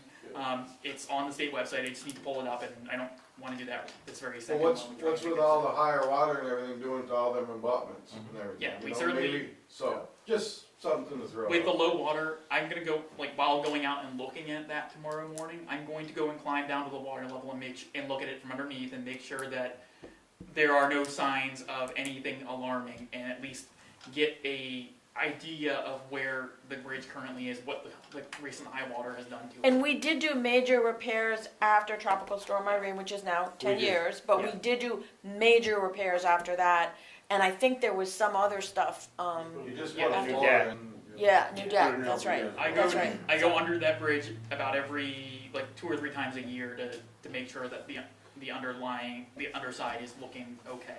I do think that there's probably gonna need to be some work on the 313 side on the vertical boards that underlay the running boards at some point. That is certainly something we'll need to think about, but we'll see what this is, and we may have to get someone who knows what they're talking about to look at this in more detail, assuming that. But Jamie, I'll go down and look at that in the morning, and if Todd lets me, I'll go with you. yeah. Yeah, I'll send you a text in the morning and we'll see if we can get ourselves together. And could I ask, like, if the next thing at the Yellow Barn is to do carpentry and painting on the outside, and I believe we do have funds in the reserve fund Yeah, for so- that. Would that be in the budget, or, I mean, would we need to If put we that are in the going budget? if it's gonna be short of what we're gonna need, we'll need to put some money aside in the budget. I have no idea. We Could you can- just check into and that? I'll have all the sinking funds, like balances and things like that, as soon as we viably can. Okay. In the next week or That's so. fine, it's just, I think, that's the next thing we have to do. It Yes. really doesn't look good, we have to move forward, we got the windows done. Yeah. We got the drainage done, so, and we got the roof done, right? Yeah, So that- let's go Yep. forward with the That has carpet been the next painting. step. Yeah, It certainly needs to happen, and transitioning to that initial pot of money that was set up for that to the future world where we have a ballot item on the town meeting warning every year for this, or we folded that into the park funds or whatever. We figured out how we're going to manage that once it's being funded by taxpayers. and it is serving a functionality for the town in terms of the storage and in terms of the gardening. Absolutely. Dan, you gotta- So the roof on the yellow barn has been taken care of? Yes, the Yes. slate was just fixed by Vermont Roofing a couple of months ago. Because that's why we couldn't get the VLTC grant last spring, because you said something. But there's also other issues that are still unresolved. But yes, Are they gonna be resolved so we can get that grant? yes, one of that involves completing the playground project and getting all the mulch down in the playground. That is the biggest barrier to getting back into good standing with all of that. But donors funding that, so we expect to be moving forward on that project this year. So whether that's done in time for us to qualify for this grant round or next year's grant round will definitely be, like, the VLCT safety grants are something that's easy money, so I certainly would love to be eligible for that again. How far along is the playground project right now? We have a donor has come out of the woodwork to fund the full install of the project from A to Z. We will be working with the person holding the money on that project as we solidify this, but the board is deciding whether there's more work that needs to be done to the playground as part of this project, but that's something that we'll decide on in the coming weeks. Is it going back out to bid? It will not have to, because the money will be will be running through the park committee, or has been running through the park committee, so they will be in charge of bidding this. We will tell them where it's going and what the deal is, and what we need from them to get our insurer off our backs on this as well. Steve? Another two things. One, as you do the budget presentation before the townspeople, you have, within the budget, contingency funds. I would have a one page instead of, having it all over the place. I mean, have it in the respective areas, but just say, we have, contingency fund in the town treasurer's office of X amount of dollars, so that people can see, how much contingency is being added, and I'll just pull the number out, like it had like $67,000, and that equates to additional 50 cents on the tax rate. Also in the admin budget, they had like an extra 18,000 for the treasurer, I think, being appointed. I think there was a line item, if I'm wrong, please correct me. Adjusting the The wage current line. treasurer's position is elected through 25. If the article passes, does that mean the position ends in March of '24? It ends 40 days or something like that, being Okay. 42 I days don't- after town. I need to get educated, that's all. Thank you. There's specific statutory language on that. Good. Okay. Thank you. But that's a good But point. importantly, That's a very good point. that So, budget adjustment does not imply a wage adjustment for the current. Yeah, of course, yes. Yeah. Oh, that I do. You made that clear from the very beginning. Perfect. Okay, are we done with the budget for now? I will come back with various follow-ups on that for the next meeting. Thank you. All right, if you can throw the agenda back up on that, Okay. that would be useful. Grants and aid payments. Grants and aid management agreement. Yep, I have that in front of me, and it basically is for fiscal year '24, grants and aid technical assistance, scope of work, and it defines it. And what I basically need is a motion to authorize either Nick or myself to sign it, the agreement, and it's for the entire year. This is the agreement with Bennington County Regional Commission for their grants and aid technical assistance. Correct. Yes. I make a motion to authorize Mr. Nick Zayas, Town Administrator, to sign the fiscal year 24 Grants and Aid Technical Assistance Scope of Work Agreement with Jim Henderson of Bennington County Regional Commission. Does that, Yep, that covers it. I'll second it. Motion's made by Cynthia and seconded by Todd to approve the FY '24 Grants and Aid Technical Assistance Program and authorize Town Administrator Zayas to sign it on behalf of the town. All those in favor signify by saying Can aye. I just, for the record, is there an amount on there? $1,500. I just wanted. I didn't even No, see thank it. you. I didn't even see it. Yep, it's right there and I didn't see it either. And just a note, these is something we do every year. Yep. The number changes, but. They took it from, it was coming, they were directly subsidizing the regional commissions for this work, and then they linked this to the actual funding. It comes off the top of the grant. Okay.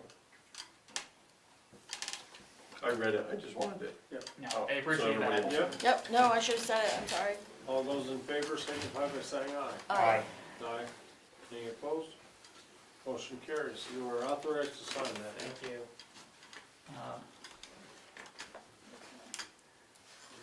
And we're on to the tobacco and second-class licenses. Or unless you wanted to give us highlights on your town report. Yeah, let's just do that. So this period was, I did all this budget stuff, along with a bunch of work with the treasurer's office with end of year closeout and things like that.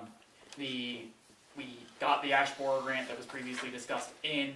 We did all of our annual highway reporting, which I am pleased to say we did hit our goals for ditch work in 2023. Most folk with a lot of that project coming from the Bending Hollow project. And then, but that took about a day of driving around and taking photos. There was a number of responses to queries over the holiday, and then I was out for about a week in there between the holiday and the sick time and things like that. But yeah, it was a pretty successful time where we got the budget done, we got the warning done, and we're in. And I spent some substantial time working on the property matter that we'll talk about in the executive session. Okay. The last item is there's a second-class license for alcohol and a tobacco license and a tobacco substitute endorsement. One is for the Stewart Shop and one is for Arlington Deli Incorporated. I think we should do it as two separate motions, and it's just a verbal approval, no signature required. So that one's for Stewart's and this one's for the deli.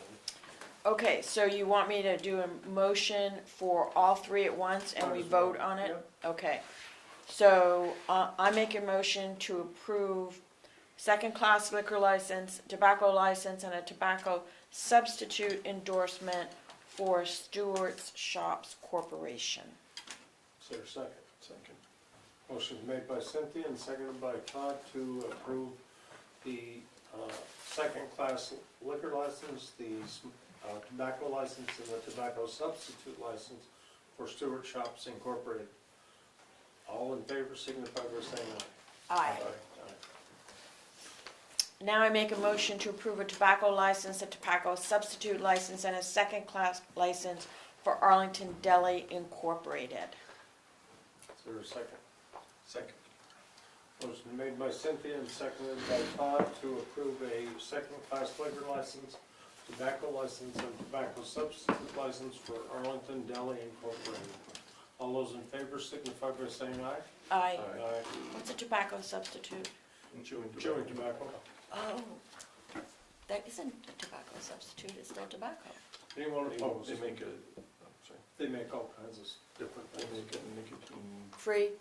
no, it's just It's a straight nicotine. nicotine, no tobacco in it. I forget what it's called. Wow, Zins or pure something. nicotine, no tobacco, wow, okay. And we might as well do the orders and then do the executive session at the last. Yep, we'll do that. We'll try to keep the executive session short. Is there any decision-making afterward? There is a decision on the property matter. Is, Okay. Okay, I make a motion to approve check warrant report number WD1 dated January 5th, 2024, being the regular expenses for the water department.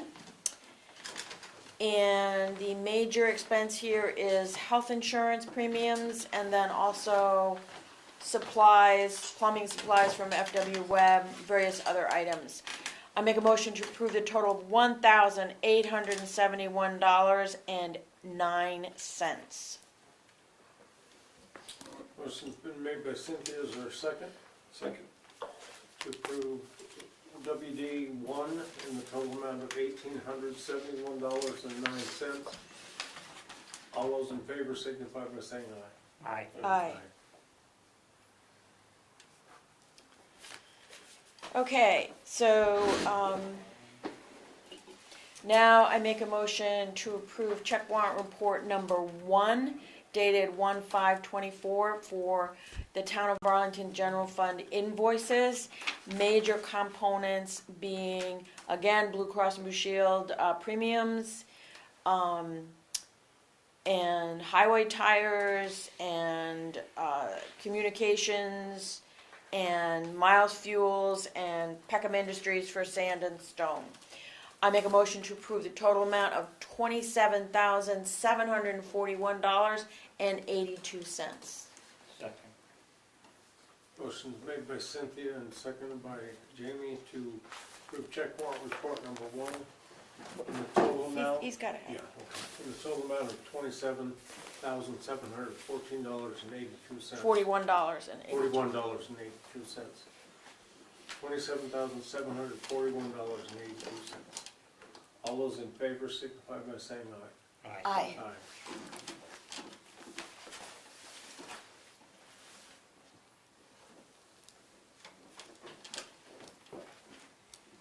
Any opposed? Motion carries. I just wanted to point out one thing on the, in the content. There's a item that's highlighted, R.H.R. Smith, the outside auditor for $13.50. That was, could you explain that one? So, the, Part of the, as part of the accounting transition to pure fund accounting, like we needed to do, have been working toward, finally have achieved, the era of direct warrants for CRF matters is over. They're built into the general warrant. So just like this audit fund expense was built into the general warrant today, that is how things are going to be in the future. But we will take efforts to call out and highlight anything that is a CRF item. So that's being drawn from the Yes. capital Now reserve that- fund? Yeah. Okay, Now that we've consolidated our accounts and we're not cutting Okay. checks from different physical bank accounts. okay, That is how things work. excellent point. So, Thank yay you to for the pointing that treasurer out. for getting us to this point. This is like, frankly, very important So point in what our she's- accounting history. what she's gonna do in the future to try to highlight this is, we have our normal summary, and then there's the detail. She's gonna highlight with the yellow. Yeah, we'll be prepared to talk about them as well. Yeah. We don't legally have to take a separate motion on that? No, No, it's just a matter of,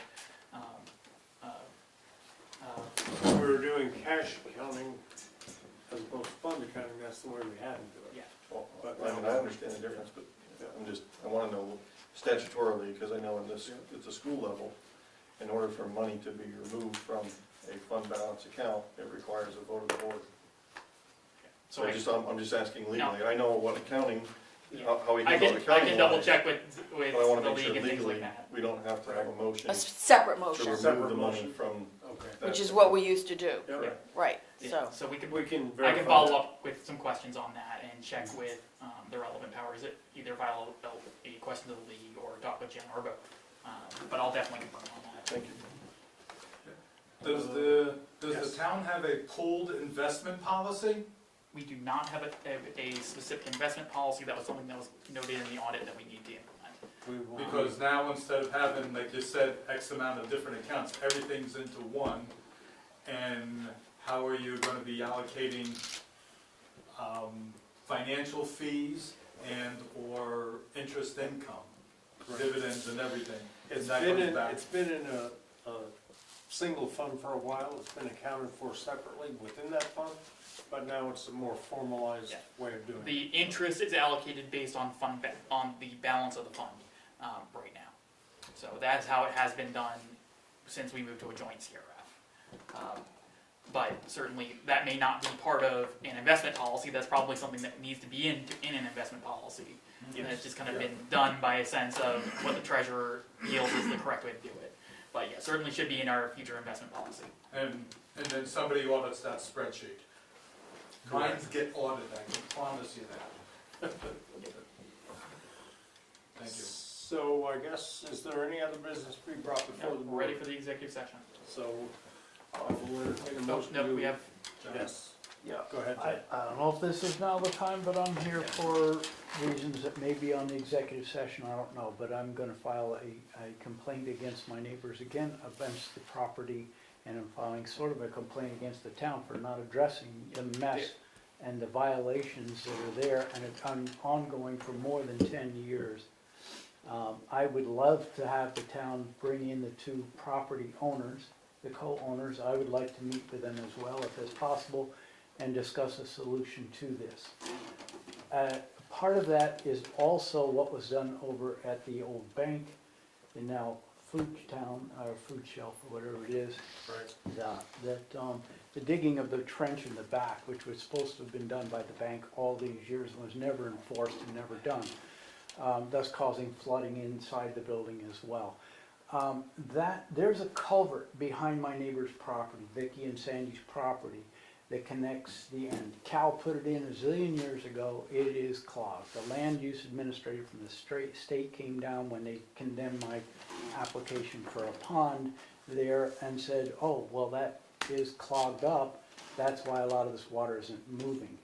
And it's not going out the other end. James found that out the other day when we unplugged some of that. It did move surface water off of her property, but not all the contingent properties. And yet the town still continues to dump water from Buck Hill, from all the sidewalks, from the drainage that comes into those 4 or 5 properties up, all the way up to the high school.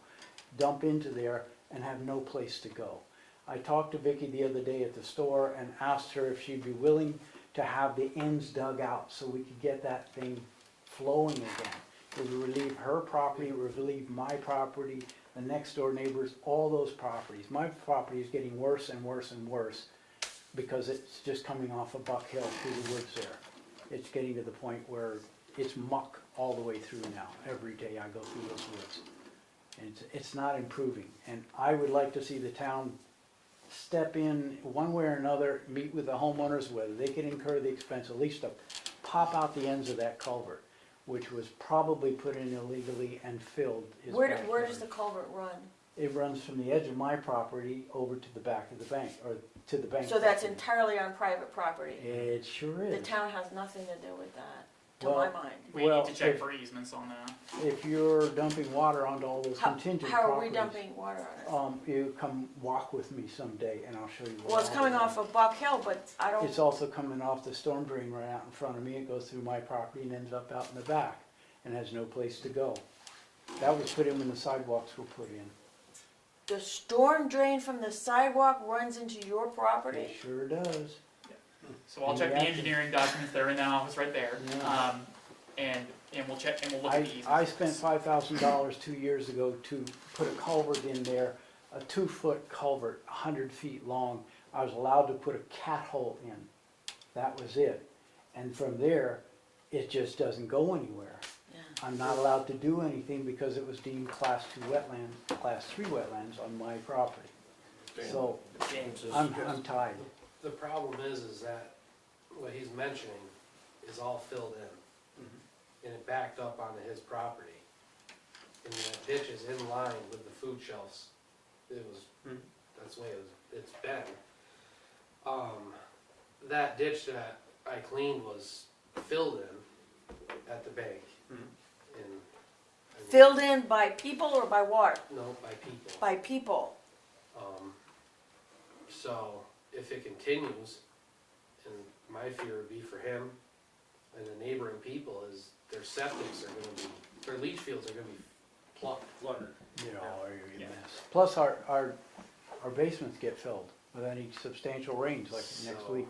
Yeah, I'll check the easements on this, and the neighboring landowner will get a letter that says, you've been warned multiple times, there is no more warnings for this property, fine start in 30 days. But Um, So we can set that issue aside, I'll talk to Vicky and whatnot, It- but then we'll talk Go about ahead. that. it's beyond just scratching out those ends though. It's, Gotta be that's gonna clear. do nothing. If we have an easement on this, then the town may need to do some work here. But we'll need to confirm who's responsible for this, because it's probably in someone's deed that tells you. I never heard in any of the times this issue has come up, I never heard that we had an easement. I No. never heard Keith talk about I've having never an heard of easement. an easement over there. Yeah, I mean, I'll but confirm let's the engineering do your document. due diligence, it's possible, yeah. it's possible. Yeah, we have an entire filing drawer of engineering on this, so there's gonna be information on it. Yeah. There are a few other maintained ditches, like the one across my property on Buck Hill. 2 years ago, you guys dug 4 feet of the lawn out and filled it in with that stone because of state regulations. The culvert actually crosses the road there. The culvert that the town dug the ditch in is just from the other side of the driveway. The culvert that comes down Buck Hill and crosses Buck Hill is a rubber line ditch all the way down through there. It goes all the way east Arlington Road. Gary Weller put that ditch in years ago. Yep. It's supposed to be a town maintained ditch. That we know we have an easement. That we know we have an easement. Yeah, but the town's not, And the lower part of it is all filled in from where that willow tree fell down and all that stuff too.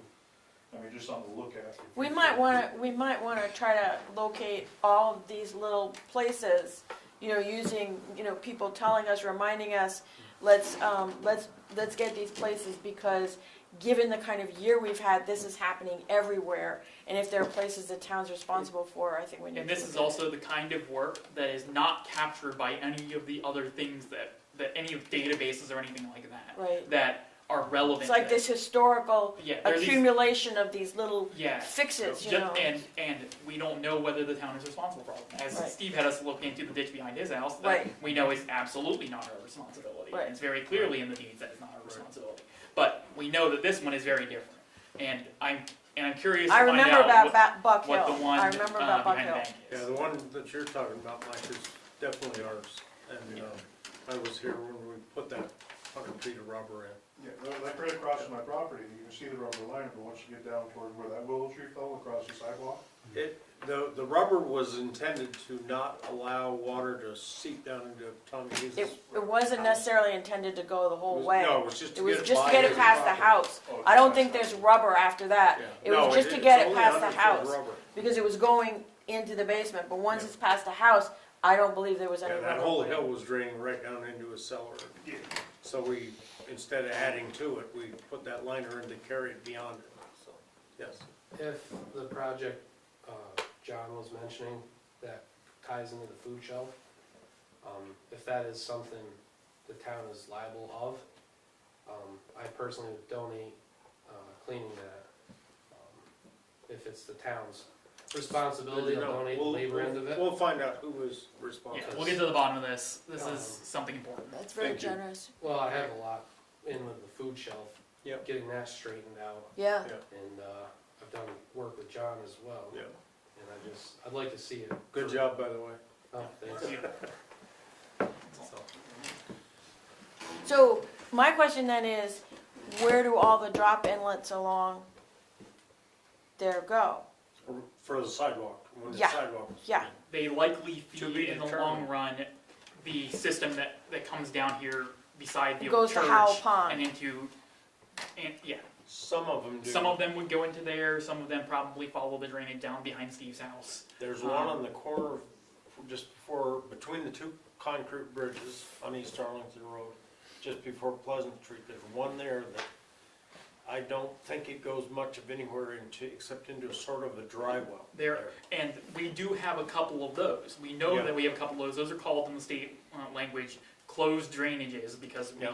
Are we for the supposed to like purposes of clear certain them out? regulation. Are we supposed to clean them out every once in a while? And I don't know. I know we have to clean up open Maybe they drainages. perk. We definitely do. Maybe they kind of perk, Yeah, you know? We are that's responsible the for idea. that, but it's a kind of weird category. I need to look more into it. That just showed up in the state mapping in the last time I looked at it, it's a different color on the state mapping for these closed drainages. I think the closed drainages actually are supposed to be, they're subject to less regulation than the open drainages that flow into water, which is what the state really Right. cares about. Right. So, Right, I think the original intent of those was to percolate it out into the ground. in the slowly. groundwater, yeah. Nick, the Because if you- property that also drains down into John's, that is owned by the school, the state is deemed that a wetland, class.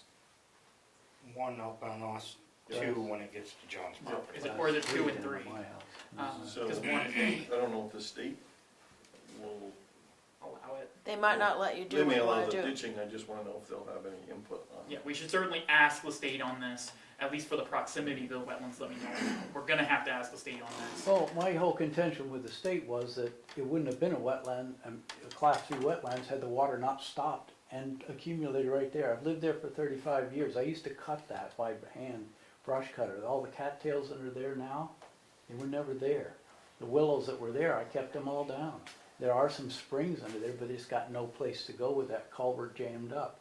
So the continuous flow was the issue, and the continuation of water coming And the down jurisprudence on that created a is class 3 wetland. very hazy.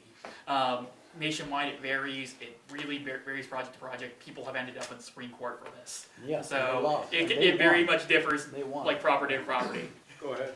So what happens if the state said no? I mean, that wetlands is just gonna grow and grow and grow because there's nowhere for it to go, so what ends up happening? That's a good question. I and know we're- that, I know that we couldn't touch the schools, cause we asked about it, and they, But if there was a pre-existing culvert Right. that's plugged, even if it was put in, you know, There- before there- regulations, There are maintenance but exemptions. there are maintenance exemptions, so it would seem to me that if you have a pre-existing culvert, at least you ought to be able to clear out Clear that it. culvert and clear out a ditch. Whether that solves the whole problem, I don't know. But I Clear it mean, out that would and/or be, replace it, you know, because of the whole depending on the grandfather. condition. What we know Kinda from recent conversations with the state is, for instance, an extension of an existing culvert counts as maintenance for the purposes of this. So I certainly believe that cleaning a culvert under every circumstance. is Cleaning a almost culvert likely or to be- cleaning a ditch, when both of them exist, they might want to be notified, or you might have to get a permit. Yeah. But it seems to me, particularly when we're talking about existing infrastructure of roads and houses that are already there. Maybe in retrospect, we should have arranged the water differently, but we are where we are, you know? Yeah, there's probably it's probably like the second tier of permitting or something like that. That is the X amount of square feet that you're allowed to disturb. And on the one hand, they're mandating we take care of drainage, and this is a classic example of, what about the drainage? Drainage is the hardest Net- problem. Either, you know? either we have to take care of drainage, or we can't touch the wetlands, so what do you want, you know, Which it's way like, do you want it? yeah, and if there's poor drainage, then you have a wetland, then you can't do anything, you know, it's like, Yeah. it's Yeah, it's messy. hard, it's hard. But we'll get the facts. Yeah, it's literally messy, yes, Yes. yes. Stay tuned. I was gonna say, a few years ago, I saw a water map, and there's like 6 or 7 runoffs that go through my backyard. Yeah, Coming down, there's one on Church Street, the one next to the old Catholic church. There's one up by, trying to think, the deli there in town. A So- bunch of those are now Come together. in underground Culverts. facilities, we'll just use that term Yeah. loosely, underneath where the Griffin funeral, or furniture store used to be, Yeah. in front of the Keogh's property. Yeah. They all converge, and there's a manhole there that you can observe that You can all hear of those are Yeah. working Yeah. together, Yeah. and it's, yeah. It's a very complex, beautiful drainage system as designed if it works correctly. Yeah. But But that one, I know we do have drawings on that one. 'Cause that's, I'm gonna go down the fairly rabbit recent. hole and find every piece of information on this stuff. I've been due to try and figure out all the details of this layer web in the long run. But I think it's certainly got about the 5 urgency is different now. moving parts to it. So And So- on that other issue of the property next door being in violation of the state salvage yard by having more than 5 unregistered vehicles in the property and on the property, maintenance thereof, now there's washing machines and refrigerators, this becomes a they will be getting a landfill. junk violation. It's not a Yeah. question at this point. And state, violations. I as will- And if you could get I some will call in the pictures, state, yeah. Nick, if you would get some Yeah, pictures. I'll take, Pictures yeah, so I'm they gonna take some can't photos, say, well, we I will be told you. doing ordinance violations in the next 3 to 5 days that are all the outstanding potential violations in town will be getting their letters. That is obviously the most prominent of them in town. Thank you. That has been warned for like now twice on this. He's played the bring it back into violation, get a requisite number of vehicles registered and things like that. But we'll be checking. Do I have permission from you to go onto your property and take a look at this? Absolutely. Thank You're you. more than welcome. Coffee's at 10. I'll be out with Jamie looking to cover bridge probably around then, but we'll see. So thank you. So the executive session is, Brief property matter with property matter, okay? which we'll hope to report an item out on, along with Just we'll property? We'll do property and personnel Okay. as well. Okay. I make a motion that premature discussion of a property and a personnel issue would cause the municipality to suffer substantial disadvantage. Second.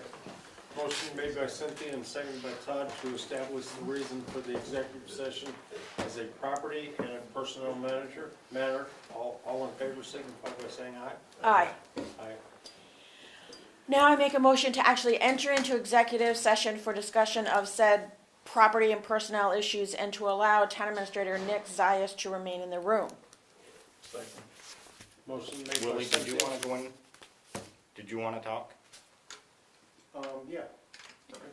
And to allow Town Administrator Nick Zayas and Park employee Willie Knight to remain in the room. Second. Motion made by Cynthia and seconded by Todd to enter into executive session and allow Town Administrator Nick Zias and Park lead Willie Knight to enter as well. All those in favor signify by saying Aye. aye. Aye. Recording stopped. We'll be out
Recording in progress. That's fine, I'll take care of it. I got That's clean still up. on in there, so, Yeah, I'll take care of it. all right. No other business. It is 9:52, we are back in regular session, and there's no decisions to be brought before the board, so I'll entertain a motion to adjourn. Motion to adjourn. Second. Motion made by Jamie and seconded by Todd, we are adjourned.